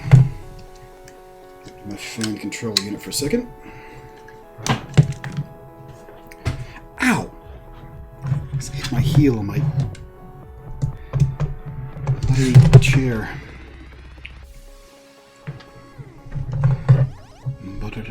let's get these screws out of here. Just be careful about that, shall we? Scratch that up on the screws.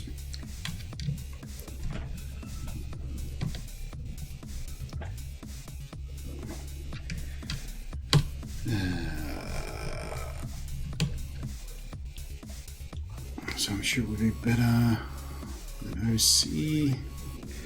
Yeah, I'm not sure whether you're going to get huge improvement on those seeing that at this stage. Fish is running a nice 75820K, which is not OC. The benchmark's not much higher than your CPU.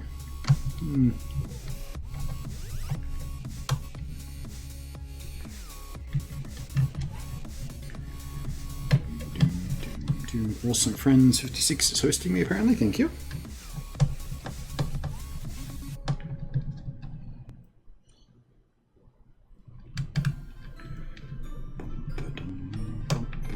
You're in the war zone today, yeah.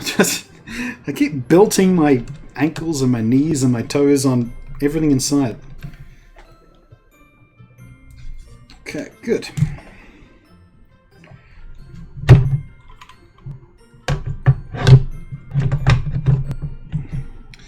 Like a glove.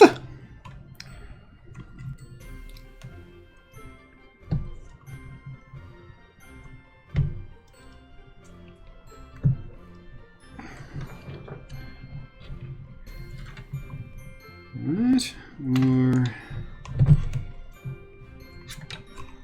I mean, I don't really want to put the logo upside down, so I guess we'll have to go this way. I don't love the way they bend like that through there, but I guess we could probably zip tie them to the USB port and keep them relatively under control. Alright, so let's...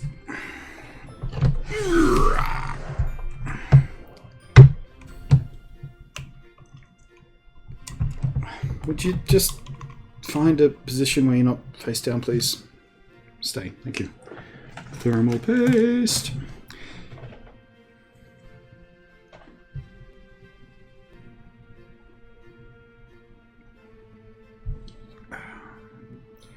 A 500 watt power supply. Maybe let's go. Nah, 500 is plenty for my systems.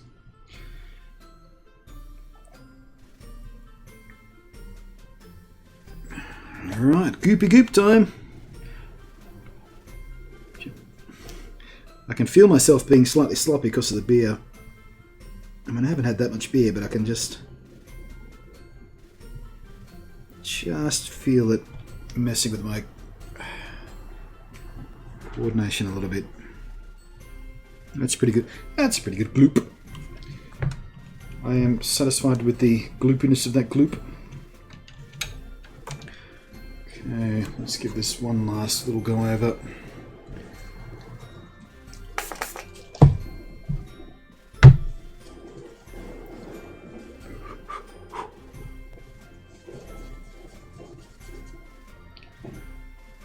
Evaporate, evaporate, evaporate. Shiny. Whoop, shit. Got away from me slightly there.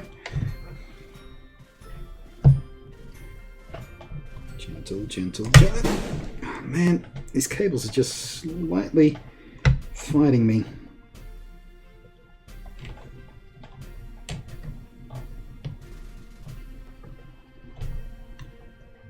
One corner, two corner, 3 and 4. Okay, we are located.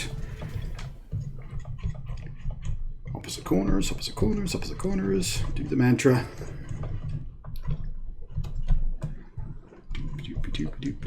Well, I had a gander at the CPU Z. It always tickles me to find that my RAM frequency is 665.5. Wow. I've forgotten RAM used to be that slow.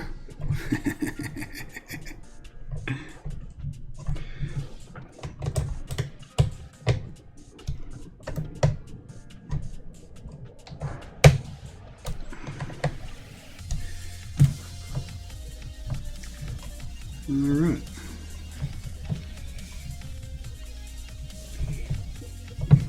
Yeah.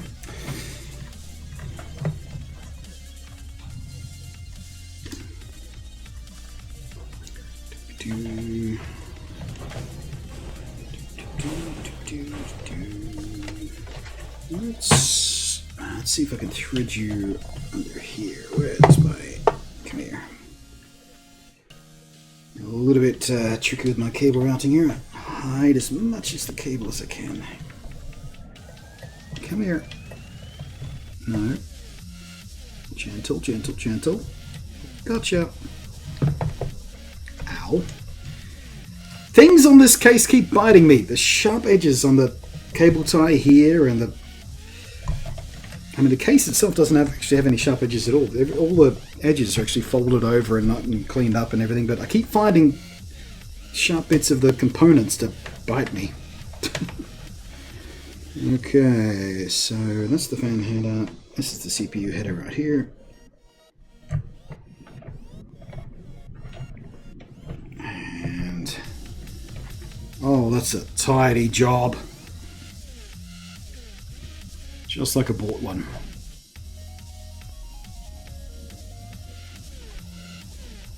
I just checked Amazon. It says my RAM goes up to 1600 megahertz. Ah, that'll be DDR3 then.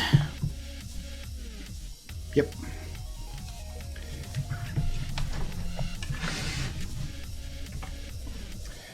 Right. Let's. Oh, crap. Some of my screws may have just hit the floor and disappeared forever. Oh no, I saved him. Hope only one fell. Torch time. Screws. Screws. There.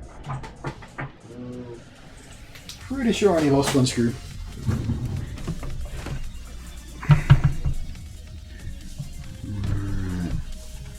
Where are your mounting points?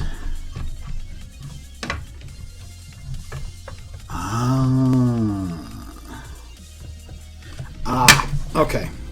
So, how am I going to show this to you guys? I should be able to tip this up now, shouldn't I? Yeah.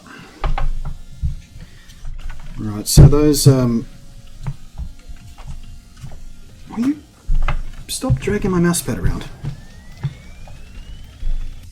Gentle, gentle, gentle. Alright, so these plates here that you could mount drives to, these have to come out because they are utilizing the rails that my cooler rad will mount to, but also obviously they're blocking the airflow. So I guess you can choose exactly how big of a rad you want versus how many drives you want. That's nice. Always good to have options.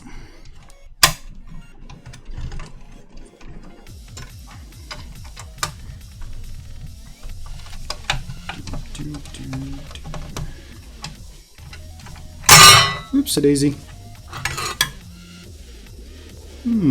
That could come in handy for something. Good modder never throws anything out. Man, these are in there tight.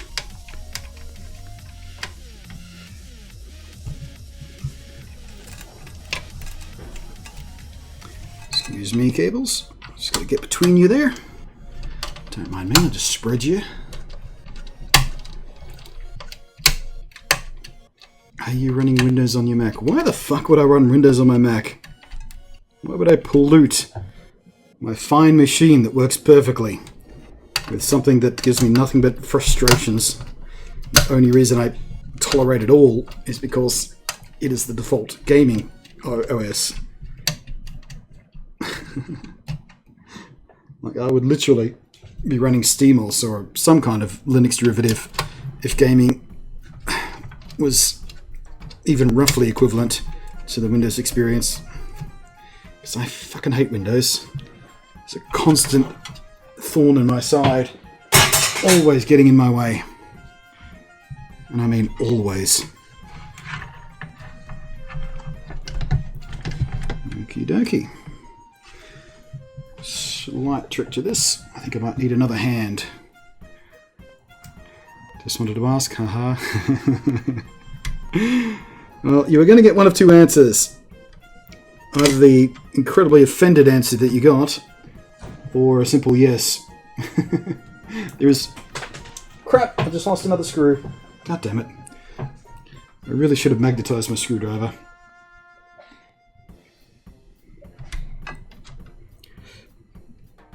Come on. There we go. Once you get one in, everything else is easy because that one will at least hold everything in place a little bit better while you reach for the other ones.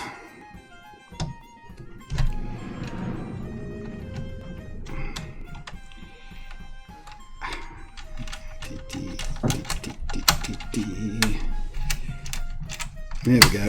Now we've got two in. There's no stress point. Now we can relax a bit. Speaking of Windows and gaming, that new gaming mode for Windows 10 has proven to do bugger all. Yeah, I'm not shocked. I am not shocked.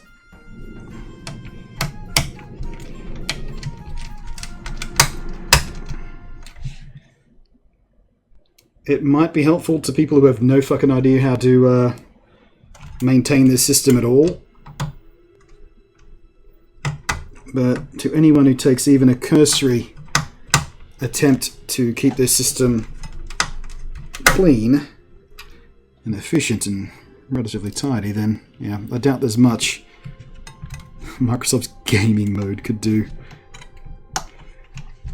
Because all it does is, all it's supposed to do is just like stop Windows hogging resources while you're playing a game. It's not really a gaming mode as more than it is a stop Windows being a cunt mode. A greedy son of a fucker.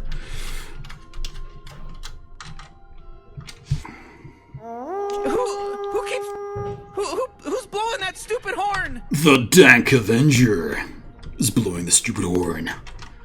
Hello, Dank Avenger. I love that username. Alright. I'm missing one there, but looks like I can't get a screw there now because the way I've got this aligned to my front panel. USB sits there, but... So, it doesn't really matter that I lost that one screw on the floor. I'll find it when I walk around barefoot next. Okay, so...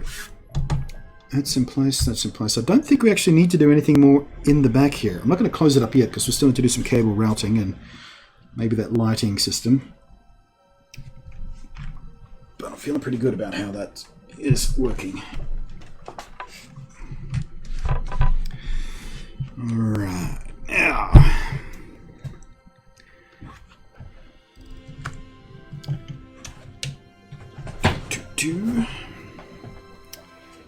Where do I want to put the lighting control for those fans? If I put it down there... No, that will mean the fan... We'll put it up here, this will make more sense. I can move that out of the way. Yeah. Maybe, kind of. Yeah, that'll work. Shove, shove, shove, shove, shove.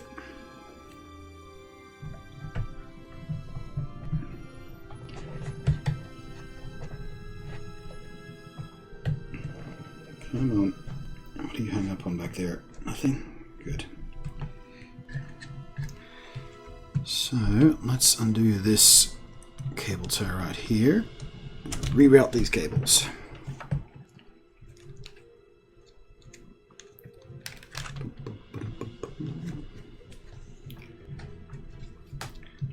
Thermaltake mini-me model, pretty much.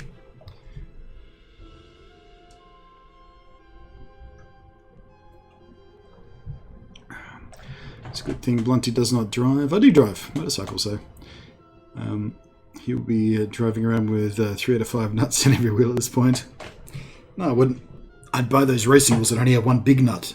You know, they could pull them off with a great big air wrench. Like the Formula 1 drivers and stuff use. That seems much more efficient.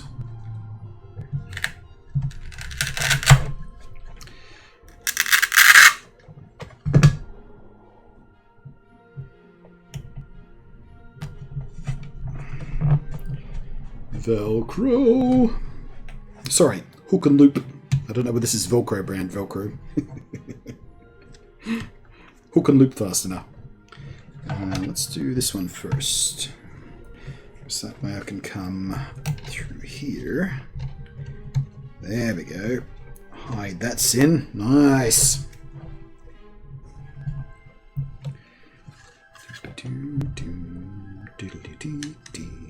Other way up. Other way up. Boink. I could probably also run the system lighting of this too, because I have 2 fans, but this has 3 outputs. Oh, actually, no, I can't run the lighting off that because the fan output that won't work properly, will it? It's alright. Just a thought.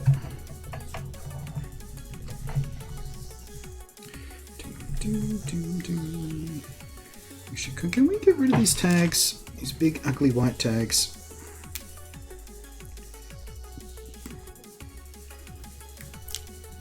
Sure can.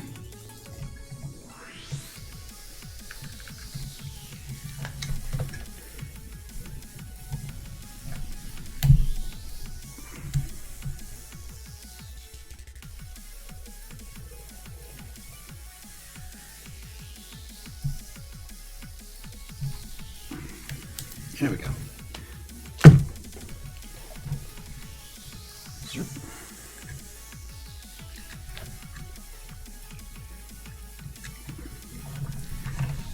Pokey, pokey, pokey, pokey.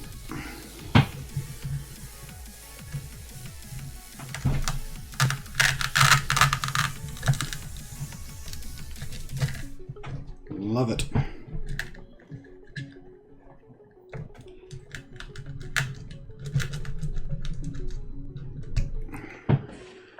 What if we do this? 3G through there.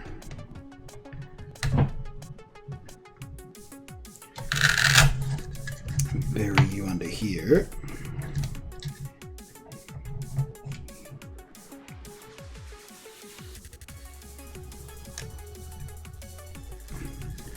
Better, tidier, cleaner.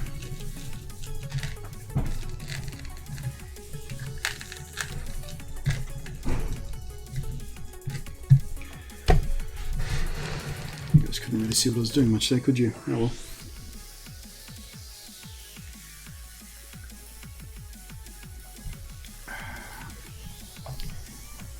How's the video going so far? Not too bad, mate, not too bad. The case keeps biting me. Actually, not the case. The bits I'm putting in the case keep biting my fingers. And I made a couple of big dumbass moves that I was blaming on the case for a while there until I realised it was my mistake.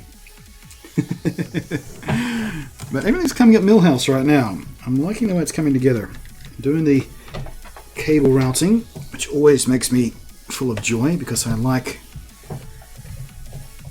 making it tidy. Which is why this is slightly perturbing me. Alrighty, where's my graphics card? Next.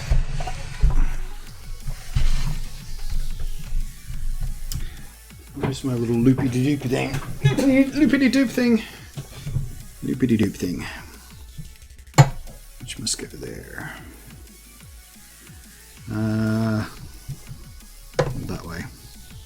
That would be the way it goes. Let's not make the same mistake we made with the power supply. Let's, I'm pretty sure it has to go that way. Let's double check the manual. What have I done on the manual? Yep. Nailed it. Lego Ace. Hey. Sean O'Sullivan. Hey.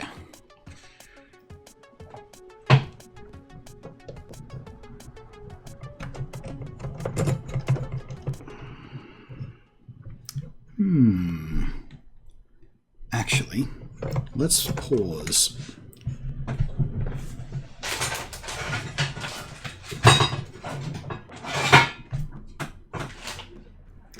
What if we do put the train? Does that go low? It does go low. Ooh. So if we do it this way, it hides the power supply a bit better. And they've accounted for it. I was talking before how I didn't want to mount the GPU vertically because I thought it was going to cover up the motherboard like that. I thought, what's the point of that? But no, they've actually accounted for that in the design of the case. Because Thermaltake are smart. Oh, this is going to look awesome. I'm so glad I stopped for a moment.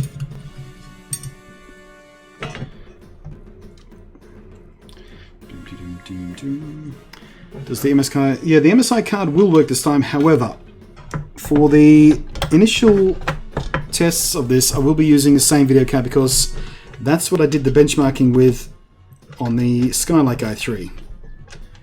So I will be putting that back in here. But once the benchmarking is done for the CPU itself, I'll put the MSI one in here because it'll look awesome. But just for the sake of keeping the playing field even, while we're measuring the differences between the Skylake i3 and the new overclockable Kaby Lake one, I will of course need to use identical hardware everywhere else. I mean, we've changed the cooler, but the cooler doesn't actually affect the performance of the CPU, unless of course you're overclocking to a point where it thermal limits. But that's not an issue with the Skylake one, because Skylake one doesn't overclock. And like I was talking about before, the cooler we had on it anyway kept it well below any kind of thermal issue. So swapping out the cooler is irrelevant as far as apples for apples tests go. The one I'm talking about here at least. But the GPU certainly will. We want the same performance from the GPU. But yeah, I guess we could put the build together with the MSI card like tonight. I'll just swap it back out when I do the actual benchmarking. We can see how it looks. There's no harm in that.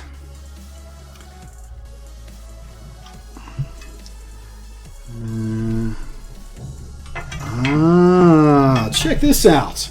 Clever Thermaltake being clever again. Ow! It bit me again.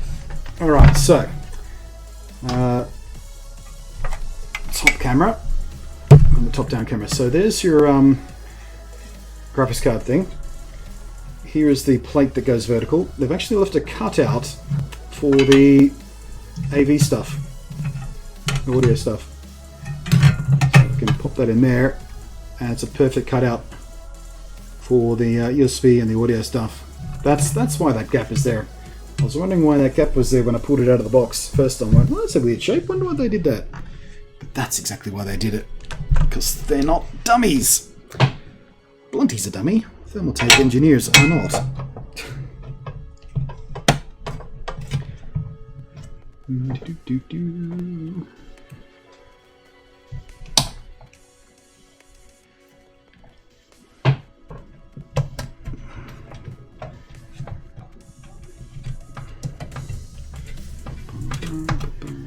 I look at these cases and I like them, but I keep thinking, man, my cat. Yeah, if you've got a cat, this is the wrong case to choose.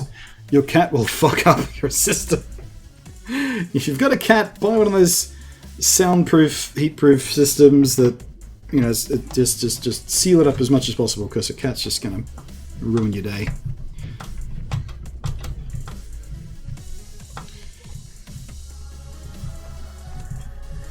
If it's not for sitting, why is it made of warm? Yeah, that's the cat mantra. Why did you build it out of warm if it's not for sitting? Right.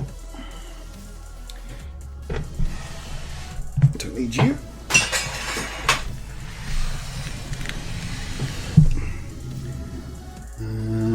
For these, I want that one. Nope, not that one. There, not there, there. Ha ha ha, nummy nubkins.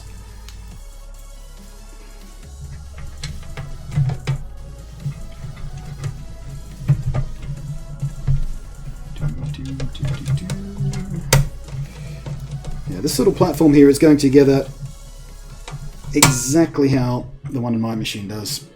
That's why I don't need the manual for this bit, because I've done it before. Several times actually.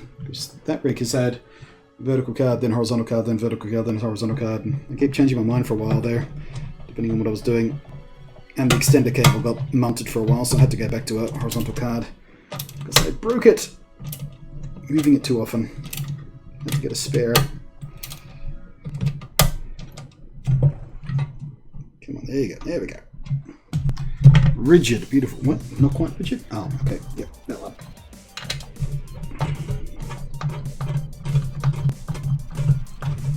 There you go. Ah, rigid. No rattles, no moves. Now, I need the rail for the PCIe riser cable. And the PCIe riser cable itself, which we will be gentle with, because like I said, I have already broken one of these once. So it's going to go there. And curve up like that. I'm going to try to do this one. Graphics card sits on the back of it, right, like so.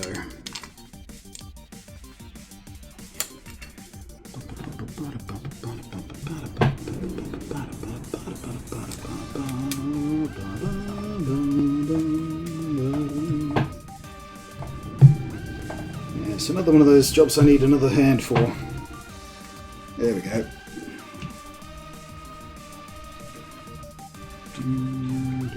Nope. Yep.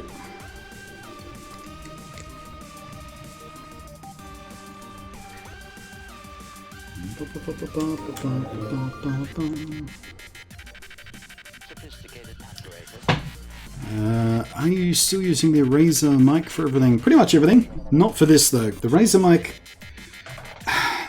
it has an issue with Windows. I've never been able to quite figure out what it is. It just won't play nice with Windows sometimes. So I'm using the Blue Yeti Stealth Blackout Edition, whatever it is, for the stream here. But pretty much every other time you hear me, particularly in voiceovers, unless I'm out in the world, it's the Razer Siren Pro. And unless I'm streaming, usually when I'm streaming games, when I don't actually get up from my desk all the time, which is why I'm not using it for this, because I'm getting up and down from my desk and being wired to my computer. This would be a dumb idea.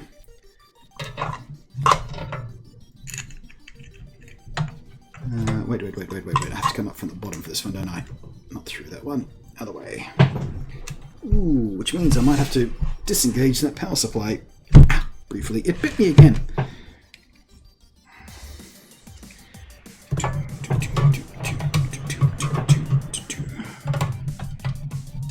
we go. Okay, can I get to this without moving the power supply? Maybe, just. Yeah, the Blue Yeti is fine. Absolutely fine. I have no issues with the Blue Yeti. The only reason I use the... Oopsie-daisy. The only reason I tend to use the Razer over it is just because I like the Razer slightly better. But I would be perfectly happy with either. I mean, I sound pretty good on this stream, don't I?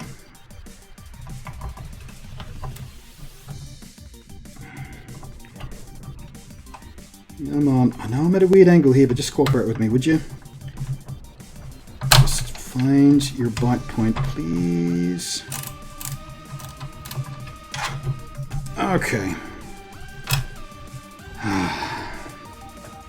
Fine.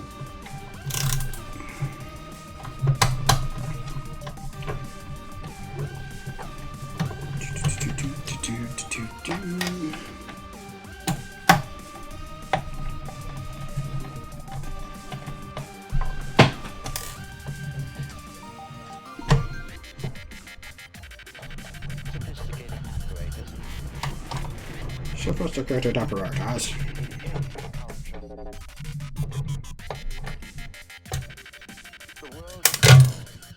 I think I've lost that screw forever, wherever that is.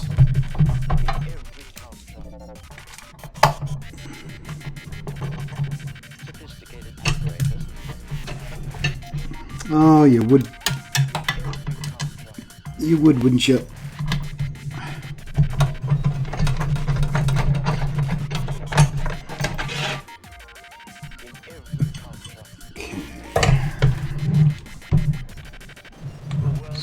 Gentle, gentle. There we go. Life easy again.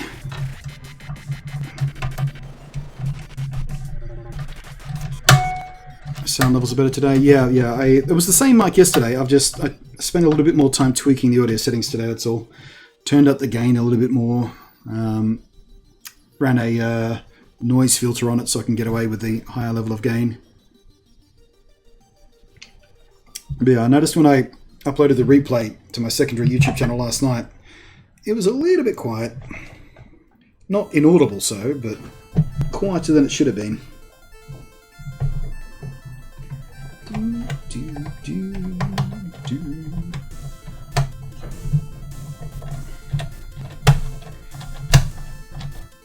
I'm hoping I'll be able to set up my Yeti mic in my new home. Current place has way too many noises around it. Yeah, that's one of the other reasons I use my headset mic. Because as you've heard, no doubt. Oops.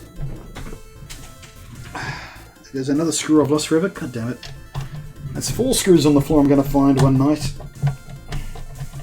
One late night, wandering around barefoot.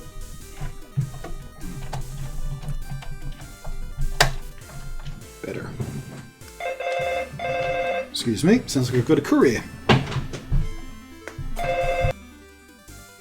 Alrighty, sorry about that. Courier was delivering my next CPU, next motherboard for the next build. Z270 Gaming M5 from MSI. Hooray! So maybe we'll do that next weekend.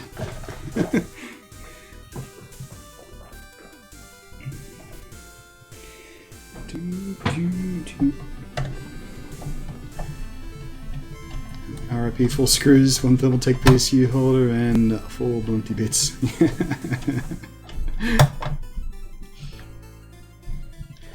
So guess what the package you got? Another PC case. Oh, you were close.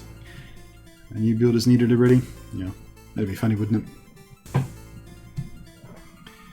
I was close. Yeah, you were close.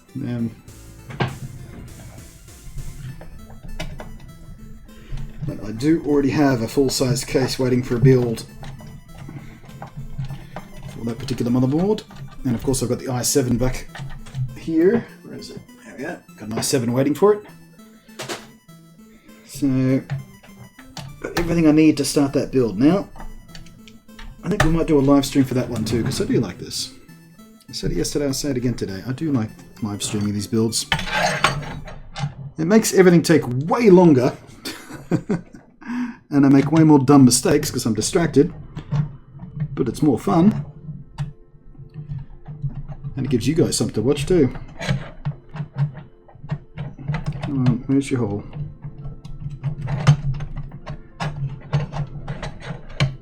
Little bitch, where's your... Will you please locate...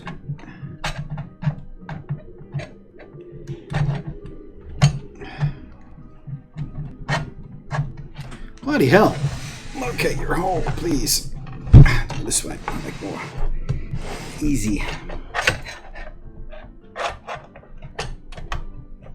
There it is.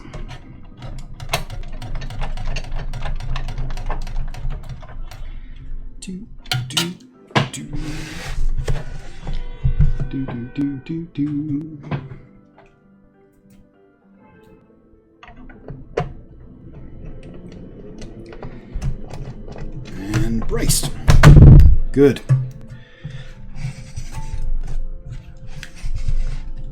Now, protector off. Actually, I might put that somewhere safer. Here's the bit where you got to be gentle. Can't turn this cable at too sharp an angle, otherwise you'll get into trouble. There we go, perfect. Beautiful, just like I bought one. Where's that MSI card? Here. There we go. See, now we got plenty of room for this monster. Actually, I might just go straight for that one. You do get to see a little bit more of that build, don't you? Also hides a lot of that cable mess right there I was worried about, doesn't it?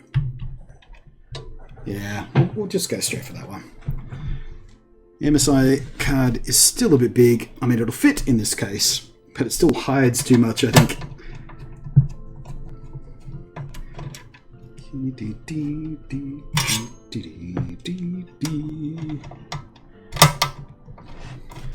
Sup in Harding at 005. Sup.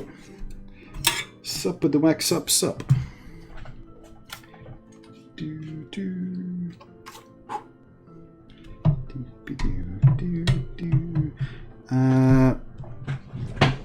Just a second, maybe I'll put the feet on this case before I do anything more. It might make my life a bit easier when it comes to that.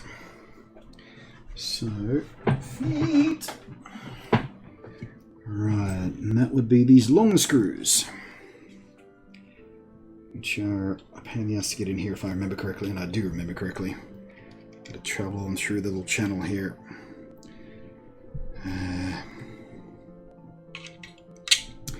Let's do it this way. I'm going from the side. We'll sneak our way in.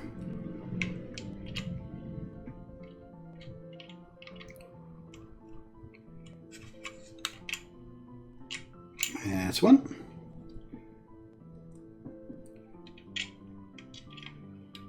That's two.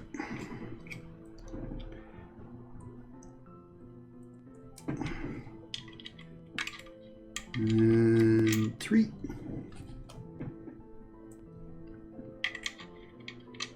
And four. Beautiful. Long side goes at the front, obviously, because that's where the weight is distributed.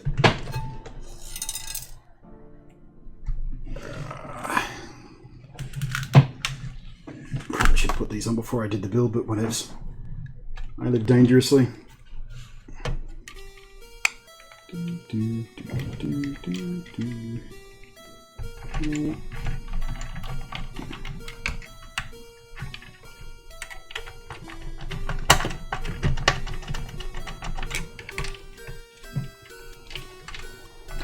Feel.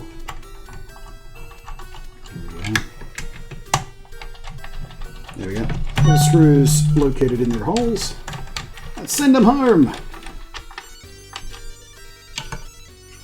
IP is basically a trash can. Are you saying that, like, ironically, or have you literally got one of those tubular kind of cases? There's a few of those around these days. MSI actually do a pre-built one. Vortex, I think they call it.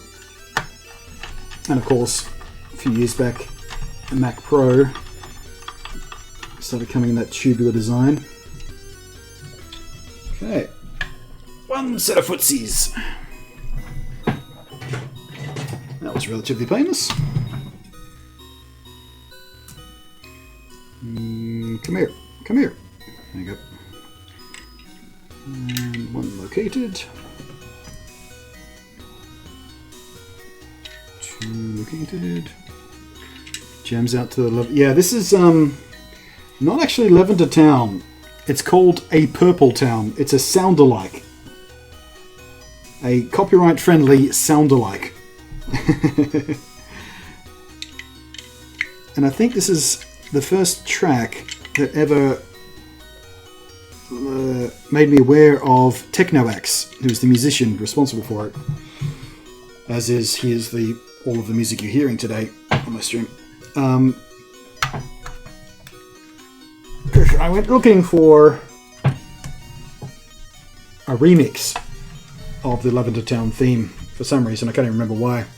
And I found this, which was the sound-alike, and I went, actually, that'd be smart. I won't get into any copyright issues with the sound-alike, which is why I was after the remix in the first place, because I thought it would be slightly safer to use on YouTube.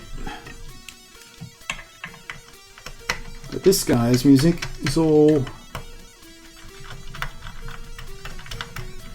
copyright friendly,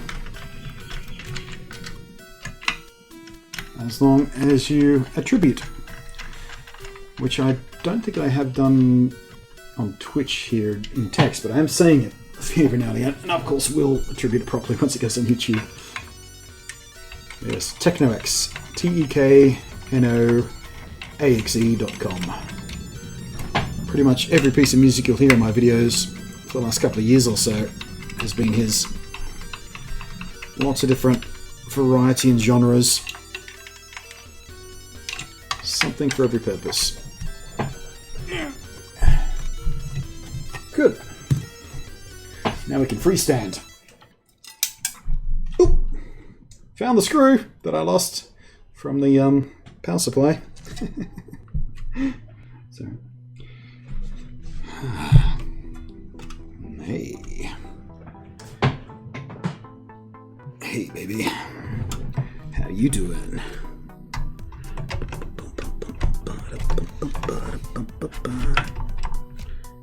You did. Nice. There's a little bit of sag there. I don't really get that sag on that one. I wonder what the difference is. I guess that'll go away once I actually secure the card properly though, won't it? I'll take the strain off it. Yeah, well, that's what the difference is. Haven't secured the card properly.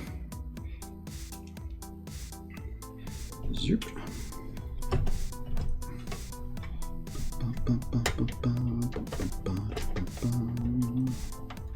Zip, zip, zip, zip, zip.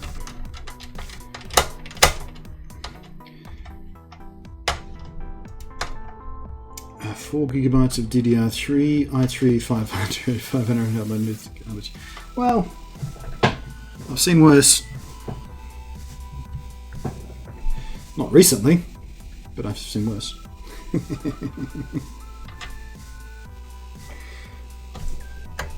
Obviously works well enough for you to watch Twitch though, so at least you can watch other people playing cool games. Or indeed building better computers that can play cool games. Lovely. Oops. Okay. I think I might need to replace the Velcro strip on my Thermaltake controller here. It keeps coming loose. Bear with me, I might even have some spare to hand. Be back in just a second. Velcro. Goodies.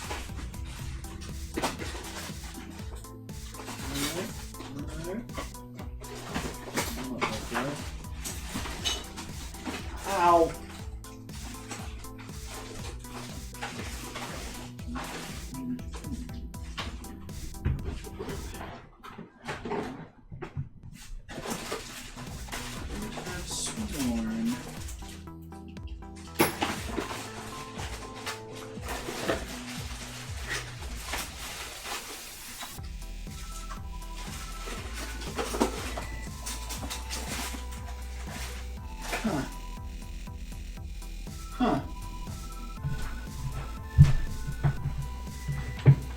I guess I've used up my entire supply of hook and loop tape. That's a bummer. Oh well, that'll do for now anyway. We'll stay put long enough. Check this out. It's a baby R2 see-through! Twinsies!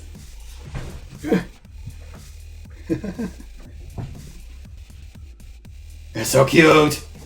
It's gonna look better when it's lit up too. Speaking of which, let's get some lights.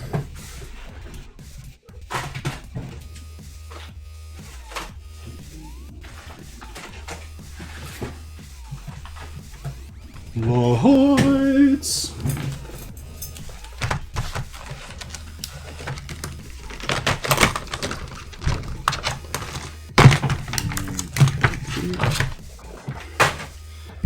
Alrighty, so controller box, switch, ribbon, this guy. Please don't drop it. Don't worry. Yeah, where's my fucking beer? I haven't had a sip in a while, have I? Let me get the first beer.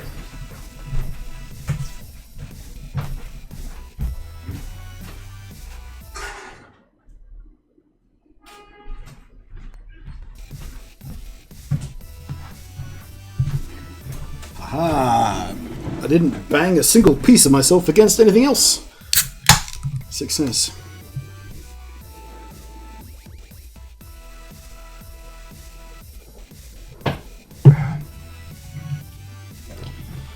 R2 see-through. You are the father. Oh! I know what we can call it. C3PO. C3PO. C3PO. R2 see-through and C-3PO. Fuck, I'm clever.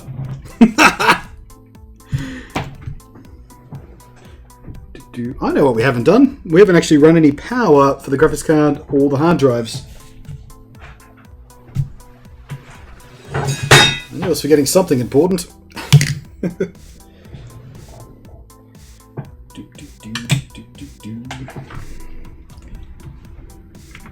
C-3PO. God, I'm fucking self-satisfied with that.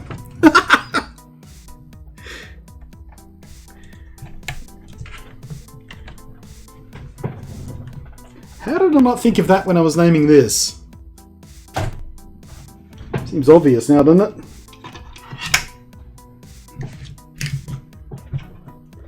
Okay.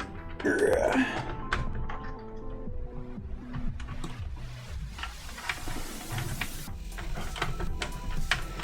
we go. SATA power right to the drive.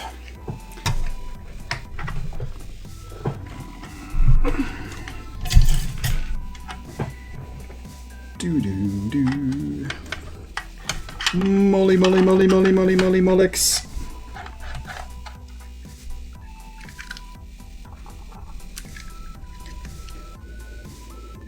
You're a bit stiff. Giggity. There we are. I could probably... Oh, hey. Will you... behave? Okay, what's going on here? Are you... bent out of shape? You are a little bit off kilter, aren't you? Can we... let's... okay, I think I might need to open this up. I think it's been badly constructed. You might need to swap the names, the sizes of... It's too late for that. It's like a... it's like a boat. I don't think you can rename them. Renaming is unlucky.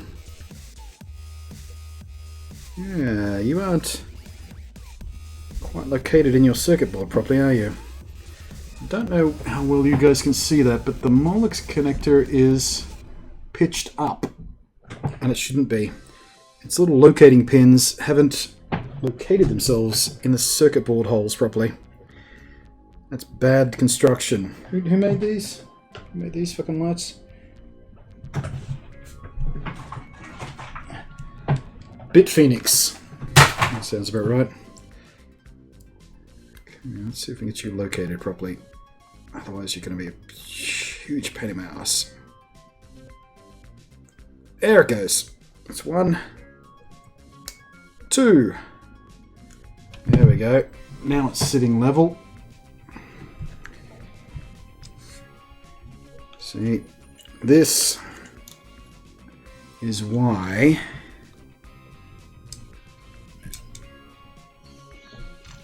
from a young age it pays to pull everything apart, which is what I did when I was a kid. Learn your way around the circuit board and the way things should look, and you can fix stupid little problems like that. Bad, cheap manufacturing issues.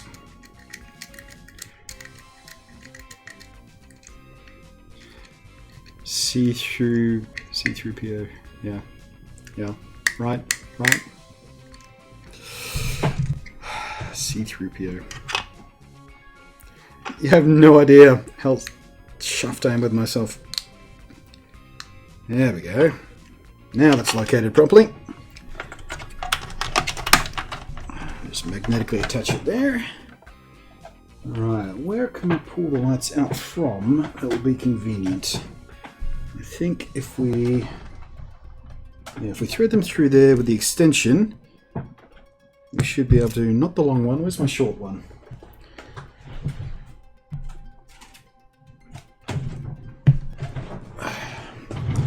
We'll run the short one underneath the graphics card, much like I do on C-3PO, R2 see-through back there.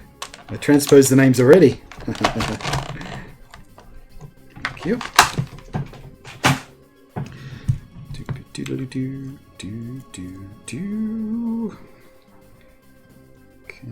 Okay, good.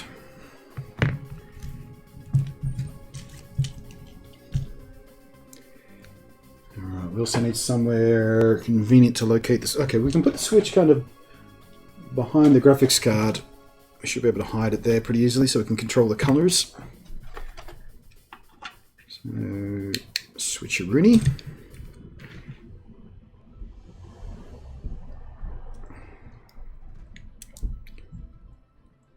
That's weird.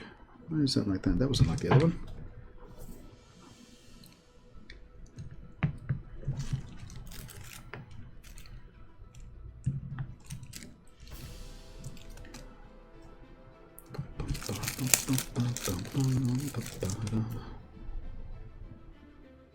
There we go. Cool, that'll work. And cap comes off.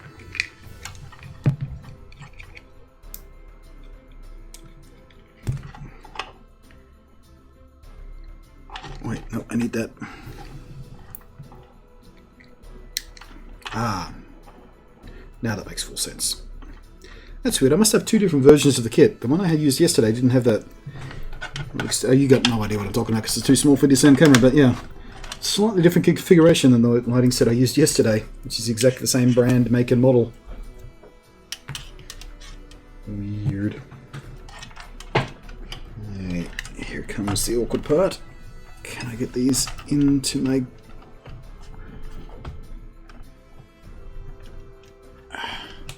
If you shut your eyes, it makes it easier to do things by feel.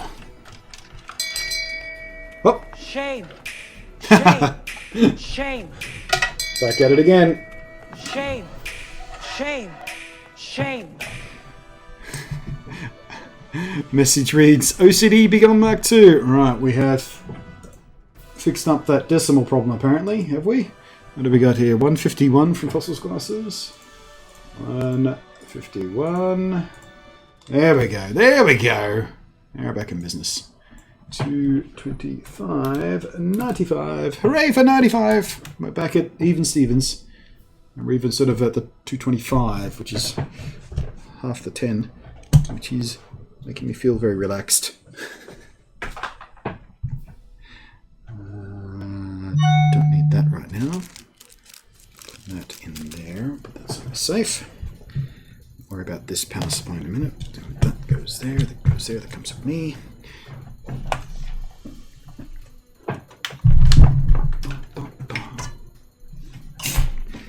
Okay, so switcheroony. Plugs in there. It's got a little magnet on it as well, so we can change the colours. Actually, we might feed this up next to the switches for the fans. There we go. It'll sit right next to that, nice and tidy. I'll hardly even know it's there. Boop, boop.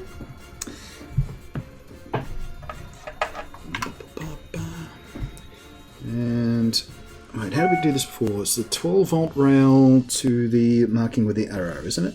Yes. So that goes there. We should be able to route this under here. So now our graphics card will have some underlighting. Some wonderlighting. And it will look awesome, just like the underlighting on this card. Although it doesn't look really good on the webcam, because the webcam sort of blows it out a bit. But trust me.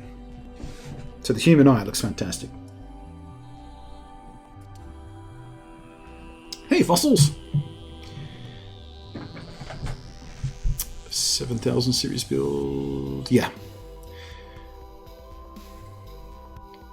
Why would he, when he comes up with brilliant names of his own, let people decide the names of your PCs? Oh, maybe we'll do that with the with whatever this build becomes, because that's going in a slightly more boring case. Still a pretty cool case. Should look cool anyway. It's also got lots of lights on it, RGBs and stuff. But maybe I'll let you guys in with a chance. I mean, I was going to ask you guys, but then I came up with a brilliant one all on my own, so there was no need to ask you anymore. C-3PO and R2 see-through. I love that they have related names. Because, of course, they will be... Well, the final version of this with the AMD kit will be, you know, a proper miniature version of that. Whereas that was the Intel/NVIDIA build. The green build and the red build. Basically, that's what it's going to wind up being.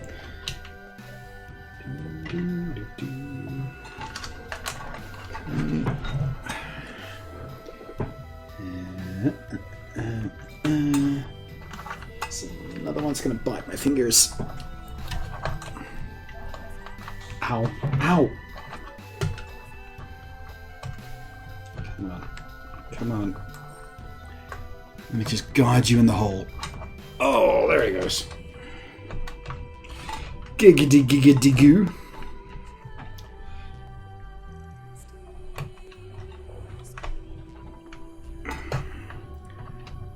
Slack. Give me some slack. Just a little bit more slack. You can do it. Oh, I'm so close. I don't think I have quite enough. Oh, I'm so close and I just don't have enough slack. Okay. We'll have to go through a different hole. Giggity. Ow! It bit me again. Came up with it on your own, I guess. I'm joking, by the way. You can take all credit. Well, if you suggested that as well, it might have been chat lag. I mean, we could look at the replay, if you like. I wasn't looking at chat when I was thinking about it. If you want to protest... Ow! Ow! Pinchy!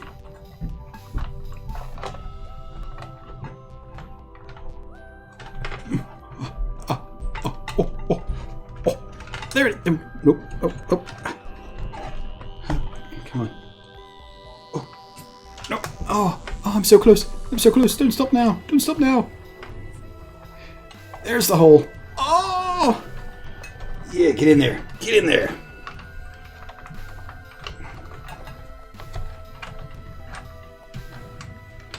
There we go. Oh, still not quite enough slack. Okay. Okay.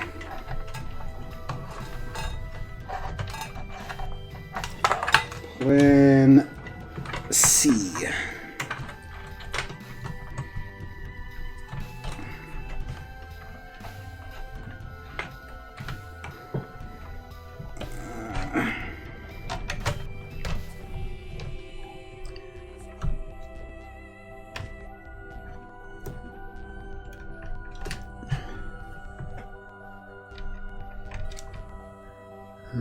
Nope, wait, Plan D.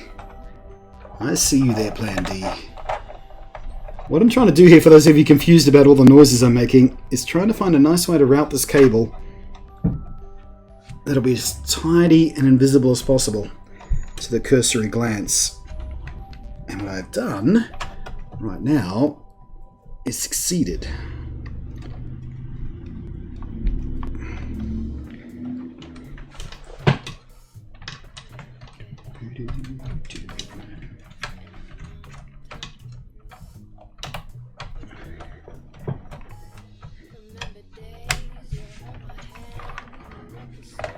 There we go.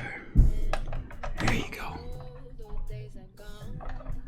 Listening to this without watching is magically disturbing. Completely unintentional, I swear.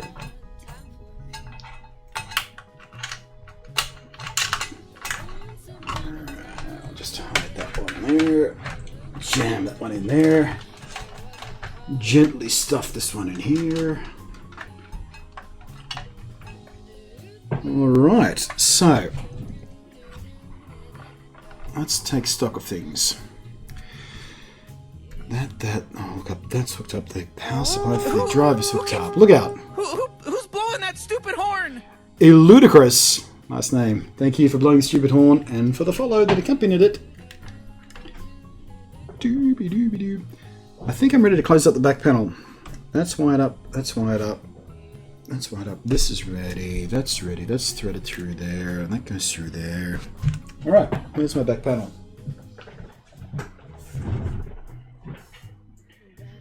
Back panel.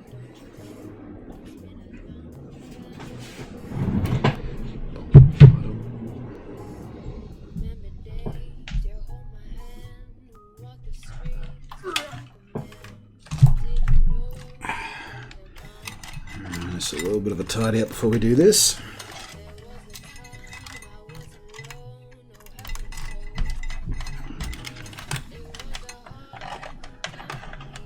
Right. Tell you what, the insides of this are much, much tidier than the back of that one. Alright, so which way do we hook in with this one? That way.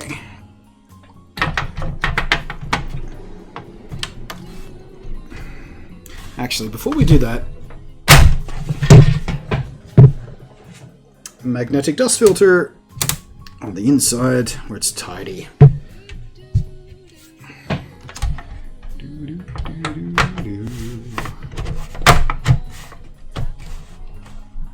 There we go.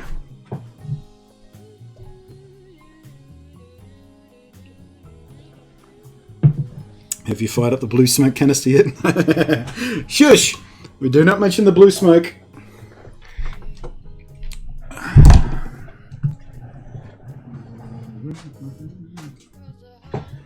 Here's some thumb screws I prepared earlier. That's the other thing I like about this case. The back panel, thumb screws, like all good cases should have. Which means if something should go wrong, or you need to wire something else in or change a hard drive, you can do so without a fucking tool at hand. If you just happen to misplace your screwdriver, you can just quickly pop off the panel and pop it back on again. Caught that one between my knees. That was reaction time. That was reflexes like a cat. I never ever want to deal with a case that doesn't have thumb screws on its side panels. Or some sort of quick release mechanism. In fact, my very first computer that I ever built with my own two hands, I replaced the case screws with thumb screws just like these. Because back in those days, thumb screws just didn't exist on computer cases, so I ordered some special. Oh, that one's too tight.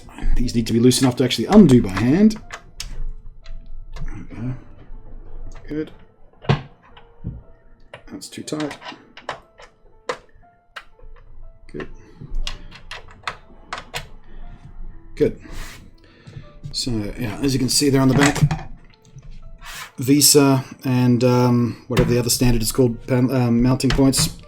So you can wall mount this or mount it on a very, very tough Visa mount, probably one designed for a television, not so much smaller computer monitors. Certainly televisions. But I believe we're ready for a power on test. Okay. Power. Power.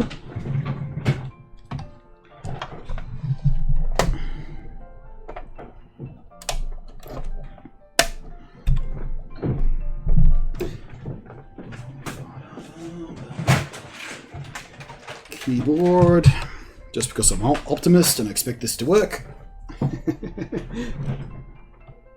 Oops, where's my USB? Where are you? Right there.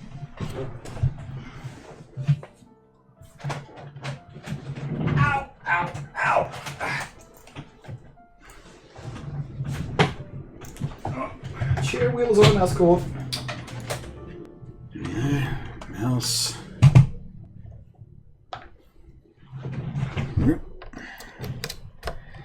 And somewhere here I have... Oh, don't spill your beer!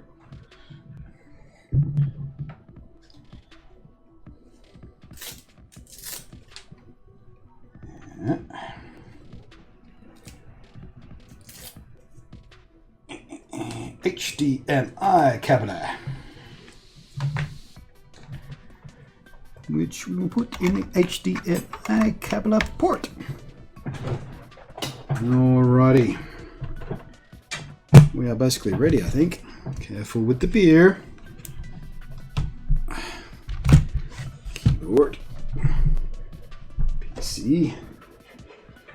Tie the cable so it looks good. And monitor around. Alright. Put this into HMI mode. Input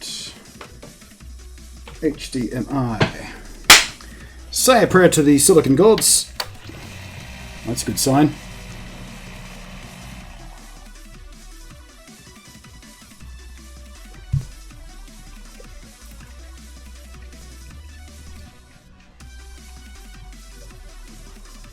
Come on.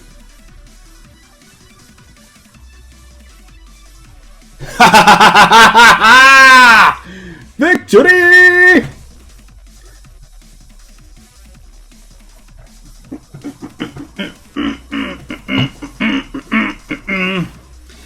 Alright, so let's cycle this to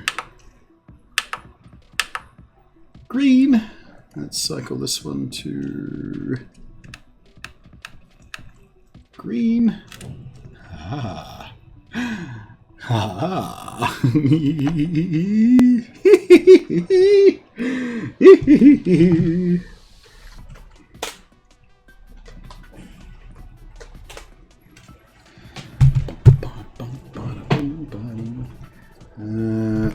Let's put the keyboard on the floor there. Let's cross here. Let's cross there. Controller.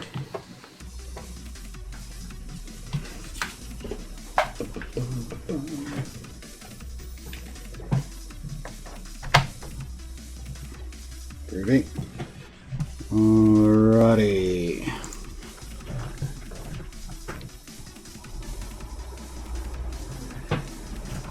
Oh, he's a very British wargaming player who talks about that's a paddling.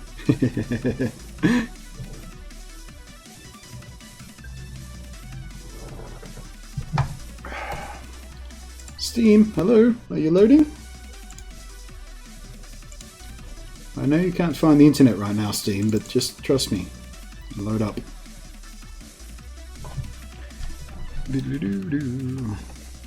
Here it comes. Well, I guess it is connecting. I don't actually have my Wi-Fi antennas. This does have Wi-Fi built into the board, but I don't have the antennas hooked up at the moment, but it's trying to connect. Actually, where's my... Hang on. Let's do it properly.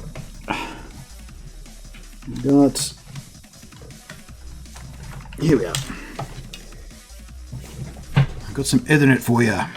Boop. Retry. As long as you have Windows 10 on the boot SSD, it will always go right. Even when there's a new build, no BIOS UFI. Well, I had to update the BIOS on this motherboard because it's a Z170 motherboard, not a Z270 motherboard. The 270s are made for Skylake, for Kaby Lake, sorry, this one isn't. Had to update the BIOS for it to work with the new chip, but yes, Windows ties itself to the motherboard. Well, it depends on the license, but your regular OEM license ties itself to the motherboard. So you can change the graphics card, you can change the CPU, you can change the memory. So long as the motherboard is the same, Windows isn't going to have an issue.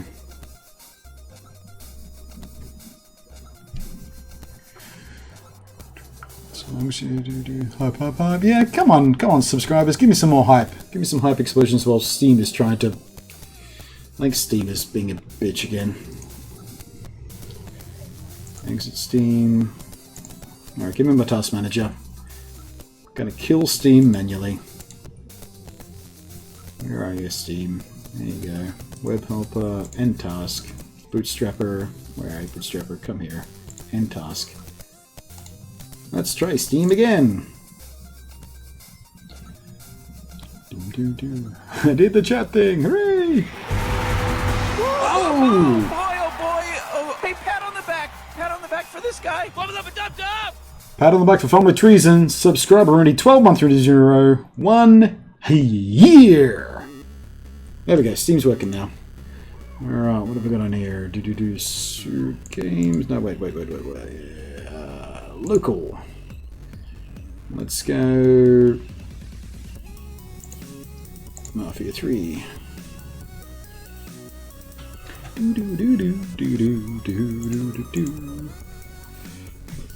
I'm so glad this worked the first time. Did you hear Amazon is trying to compete with... Yeah, I did hear about that. I did hear about that. Should be very interesting.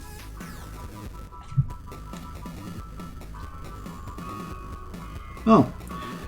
I was wondering why it was making sound, but then I remembered the BenQ monitor I'm using here has its own built-in speakers. They must have defaulted to those because the computer isn't hooked up to any other speakers. That's cool. Completely forgot the BenQ had its own speakers because they're a bit crap, quite honestly. Nice monitor, but, well, nice monitor for the price. It's about $180 worth of monitor. It's about as good as you can get for that kind of money. But I forgot it had built-in speakers because obviously I never use them.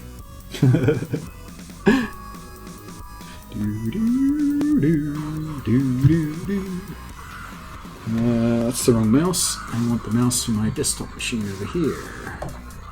Trying to see how long I've been streaming for. We're 3 hours. 3 hours from starting the stream to booting up a game. That's very slow for a system build. Very, very slow. But I had fun getting there. There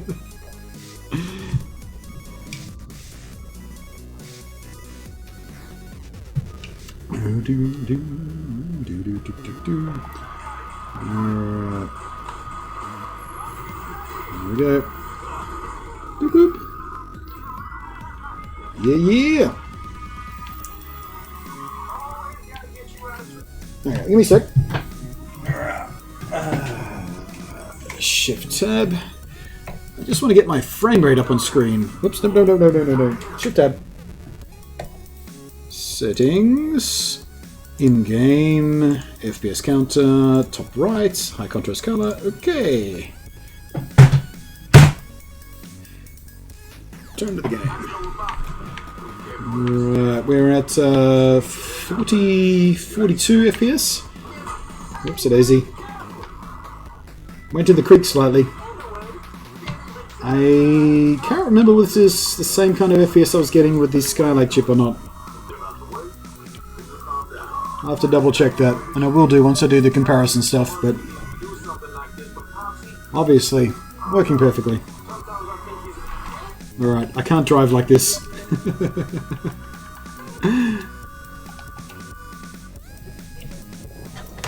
Controller. Oh, look out the cable! Alrighty, I'll swing that away. Beer.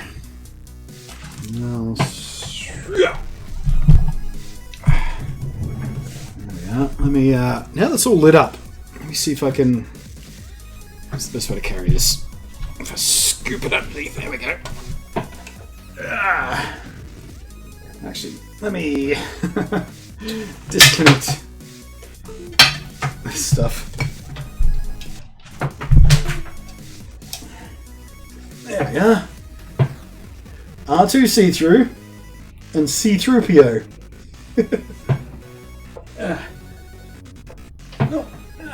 There we go. Isn't that cute? That's fucking adorable. The twins. Even got the Founders Edition cards. I'm so chuffed. They look even more similar than I was hoping.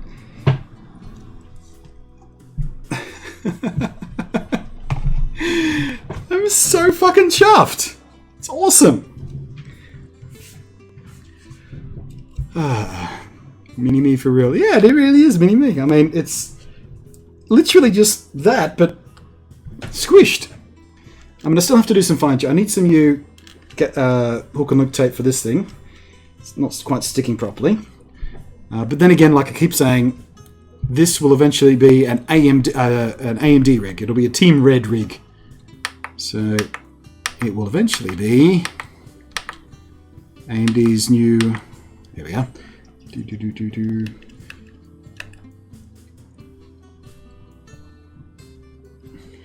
AMD's new GPUs, or new GPU, whatever that it was, Zen, and the Ryzen CPU, and that will be my AMD test bed. It will be where I check out the AMD side of things, because it is very exciting what they're going to be doing, apparently. But for now, it's still Team Green.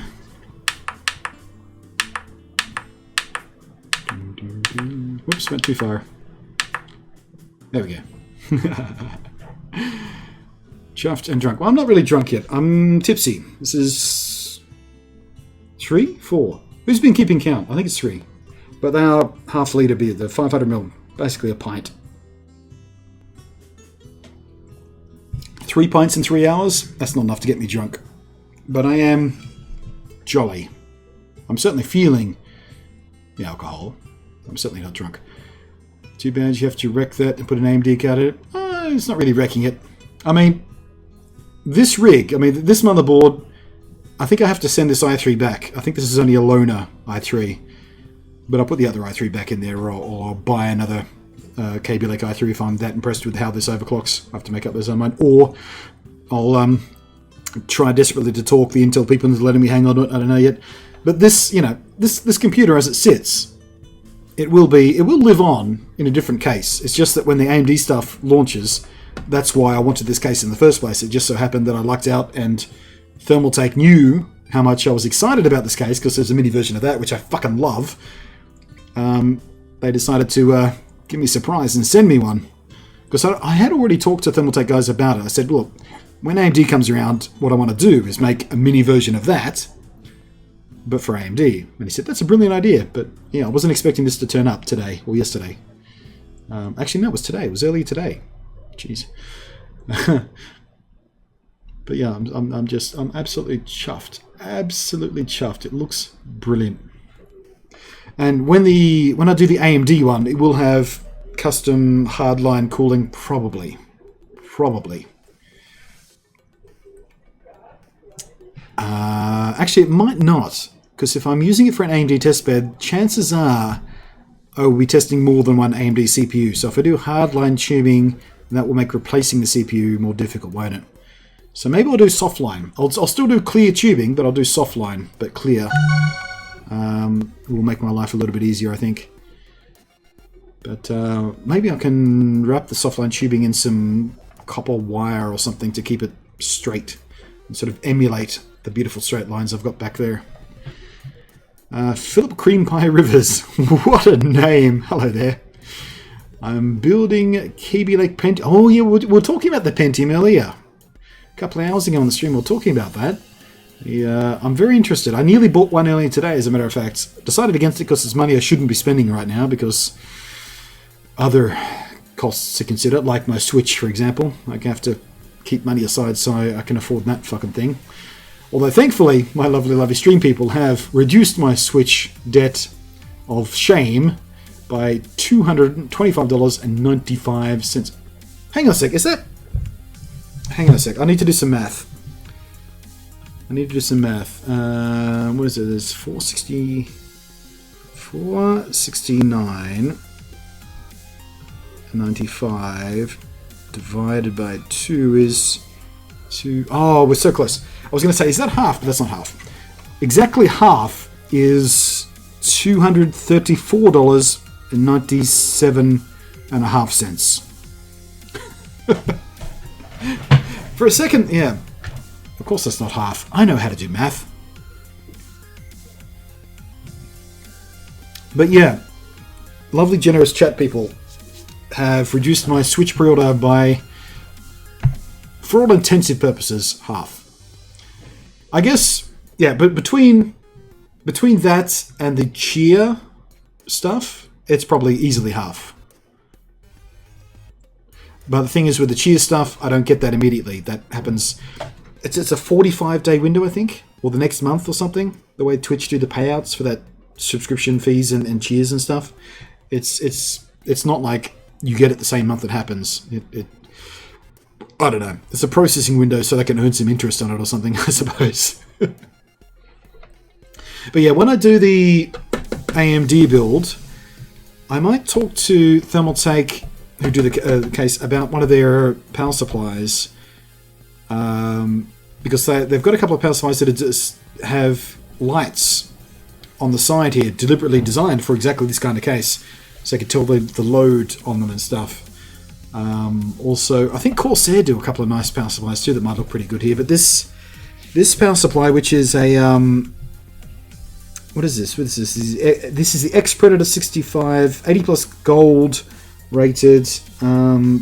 What's the bloody brand? Oh, it's Aerocool. It's Aerocool. Lovely power supply, but semi-modular, which means I'm either going to have to get extensions or get a fully modular power supply so I can have pretty 20 pin and CPU pin power connectors on it, because these are hideous. This ruins it. This is the ugliest thing on the entire rig. This ketchup and mustard cables, they call them, because of the red and yellow.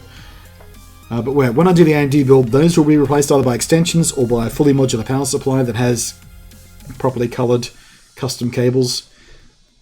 Soft line tubing properly, so I can get the CPU in and out.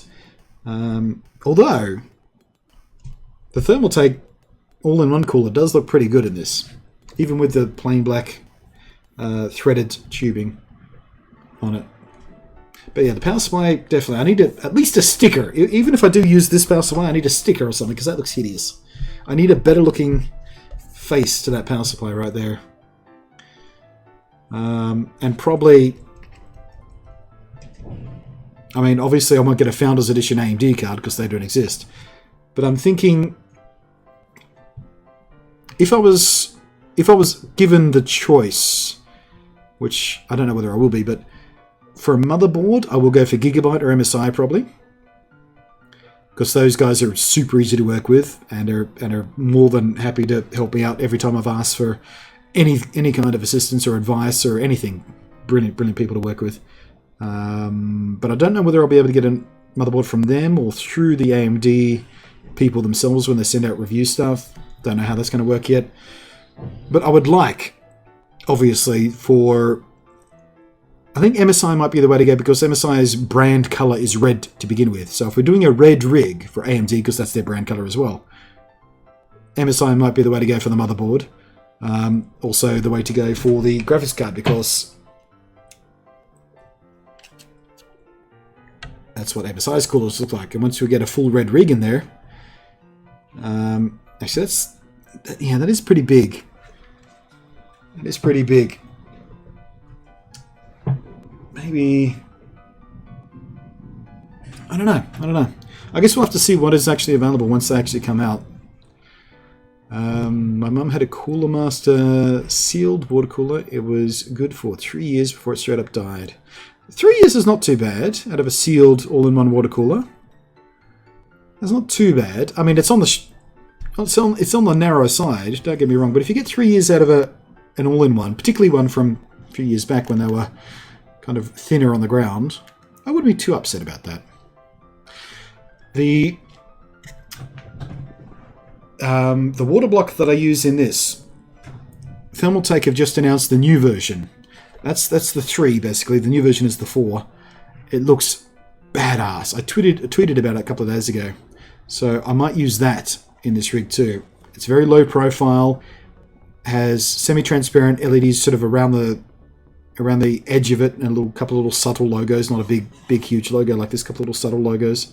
And you guys can't really see what that one looks like because it's in the shadow, but it's much sexier than the old one as well. But that thing's been just fucking rock solid, by the way. Absolutely rock solid. Thermaltake have gone a long way in recent years. Once upon a time, they were the sort of the cheapo budget brand. These days, they're still amazing value, but the quality of what they're doing has just gone hockey sticked. I mean, you've seen me put this in together. Like I said, all metal, well, except the feet. The feet aren't metal, but all metal construction. You know, more than enough bits and pieces and screws, flexibility, and aside from a couple of dumb screw-ups that I made, the only issue I have is with the less common option. They've gone for the motherboard standoffs, which confused me, as you guys who saw the entire stream saw. But aside from that, exactly as nice to build in as the big one. It took me less time for the big one because I wasn't talking to people through Twitch when I was doing it. But You can't argue with the end result. Even with an all-in-one cooler without the custom water cooling, it looks fucking badass. And I can't get over how much like the Big Brother it looks. I wasn't expecting to look so perfect. But I suppose, I mean, we could put the Perspex glass on it, but I don't know whether I even want to. I didn't with that one because it looks better on camera without it. Less reflections. What if you had a custom side-lit LED glass cover to place over the motherboard area of that rig? Well, I mean, yeah, the thought is, and this is much clearer than, I mean, this has still got the protective film on it, by the way, in case you're wondering why it looks so smoky. It is slightly smoked, but it's got plastic on it still. But yeah, as you can see, once you put the glass on it, it doesn't look as good on camera because it reflects. It looks brilliant to the eye. It looks super classy in person. You see these on the show floor and stuff. It looks awesome. But it's easier to film for a YouTuber without the glass, obviously. But you're right. You could, and people have done, custom etching in the glass, and then you sidelight the glass with LEDs, so when you shine through, it catches the etching and it glows. It looks awesome. I've seen guys do just simple, relatively simple, comparatively simple vinyl decals on top of the glass as well, which looks awesome. And that's another way I could hide this as well. I could put a vinyl sticker or logo or something over the glass that goes over the power supply.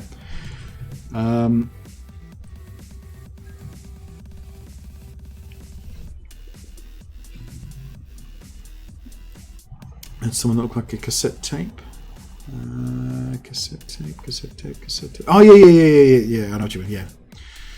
Did you create your YouTube channel with the intention to get free stuff? No. Well, originally I created my YouTube channel because way back in the day, I was making Lego stop motion animations. I was hosting them myself on my own server that I rented. Very expensive, especially back in those days, because no one was distributing video files. Video files are quite large, so it was a significant expense, and I wasn't making any money from my Lego animations. I was just doing it for freebie, as a hobby. Then YouTube came around, and I went, hey, there's a way I can host my video files. People can watch them without having to install a special video player, because at the time I was using Real Media. You guys remember that? Real Media? The only reason I use that is because it was slightly more efficient than doing it in WMD or anything like that. So people could just watch it. They could click play and could watch it on YouTube, and I didn't have to pay for the hosting. And if one of my videos got super popular, it didn't cost me anything extra because I wasn't paying server costs. And that was way back in like the first year of YouTube. And then I started noticing people were vlogging. Vlogging was the only thing that happened on YouTube back in the day. So I started vlogging instead of blogging, because then I didn't have to spell check stuff. And then people started to respond to the way I presented myself and what I was talking about, and everything just sort of snowballed from there. And now I'm a tech YouTuber, reviewer, influencer kind of guy. I have no idea exactly how it happened. It just kind of accidentally happened, but I love it. It's a brilliant way to be. I love doing what I do. I'm going to get a water cooling set for my PC, but my mum's turned me off. It currently uses CM Hyper. Yeah, the Hyper 212s are quite good, aren't they? I've heard very good things about the Hyper 212s. Actually, none of my rigs at the moment are air-cooled. This obviously isn't. That isn't. The rig I broke down the other day because a review thing, that wasn't. The rig I'm going to build with this probably won't be, because it's an i7 and I have to overclock it, so I'll just be using the water cooler I've got. I should build an air-cooled rig, shouldn't I? Oh no, Devil's Crevice. Stop.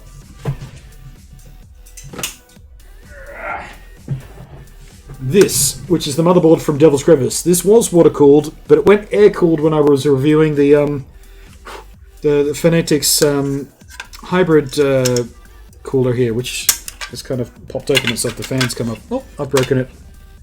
I've broken it slightly. There we go. Clip that back into place. But that was air-cooled briefly.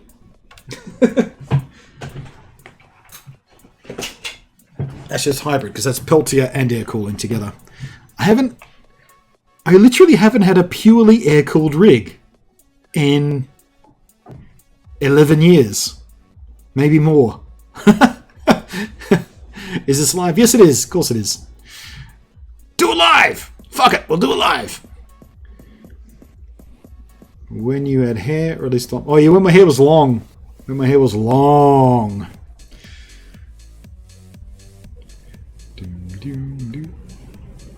Actually, believe it or not, the haircut I've got right now I gave myself.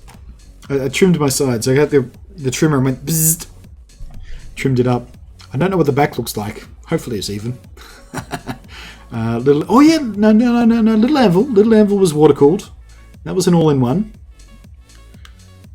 I've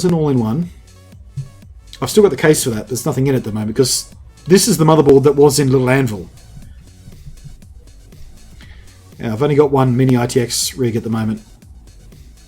Ooh, there's a thought. That could be an issue. When the new AMD chips come out, mini ITX boards can take a little while to catch up. I mean, you get the ATX and the micro ATX boards. Mini ITX boards aren't always there at launch, so hopefully they are with the AMD stuff. Otherwise, I won't be able to use this. Oh, Actually, no, this case will take a mini ATX card, won't it, by the looks of it? I do have mounting points for it. Looks like there's enough room. Might be able to get away with it. I would not really call that cooler air-cooled. Well, it does work air-cooled passively, that Peltier combo device. It does work passively. It only turns on the Peltier device when it needs it. Like I said, you need the DB4. We could do the DB4 or do a completely passively cooled machine. No fans whatsoever. Well, I've got to head out for a bit. Might be back before you end. Well, I don't know how much... I mean, we've got the build. Right now, we're just sort of hanging out and chatting. Excuse me, chatting. So I could easily go for another hour or two waffling on. But I do need to get another beer. Oh, right me. That's classy, isn't it? Look out! Who's blowing that stupid horn? Windwalker 95, blowing stupid horn, but your little icon bounced out of the cup. Bounced clear out of the cup. Sorry about that. Out of my control. Let me grab another beer, guys. Be right back in a second.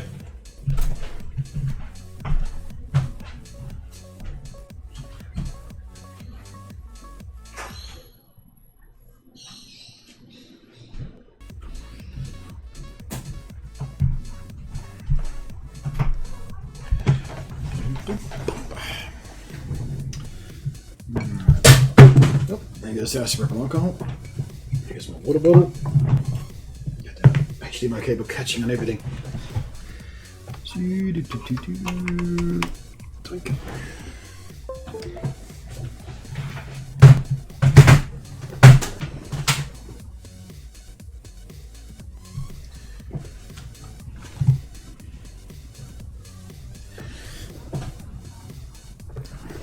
Where's my mouse gone? What have I done with my mouse? What did I do with the mouse?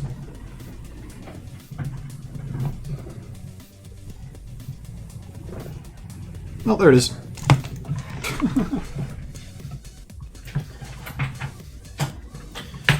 Alright. Windows is trying to insist that it's time to update or restart.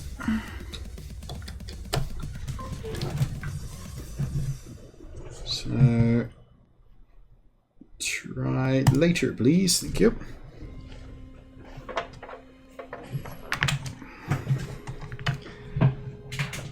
Keyboard.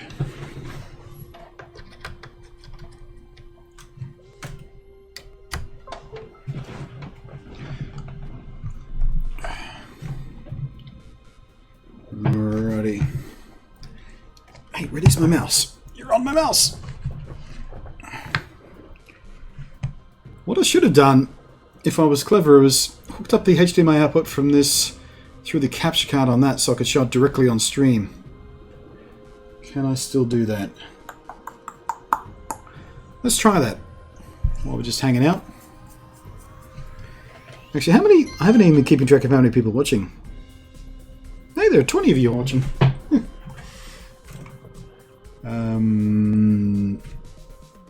I say any Blunty buys Overwatch and we watch him try to play drunk for the first time. Nope. Nope. On C-3PO. Yeah, God, I love that name.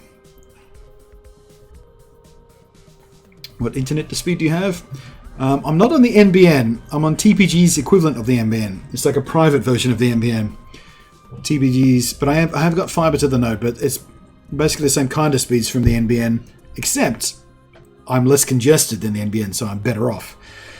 So I get about 95 megabits per second down and about 45 to 47 up in ideal situations. So yeah, basically what Fish says, 100, 140 or 100, 150 basically, ish. I'm on ADSL 21. Yeah, I used to be. I mean, I got a Twitch partnership when I was still on ADSL, so you know, don't cry your eyes out too bad. If you hit my down below area, there's actually a video tutorial about how to stream with crappy Australian ADSL. If you're interested in doing that. I wish he was famous enough to get free computer hardware. I'm still running Intel R Core TM i5 4440. Oh, 44, yeah. I forgot about that stupid model name. 4440. That's not so bad. Alright, so let's see if I can hook the output of this up to the input of my capture card and get you direct feed from this machine. Let's try that. Let's do it live!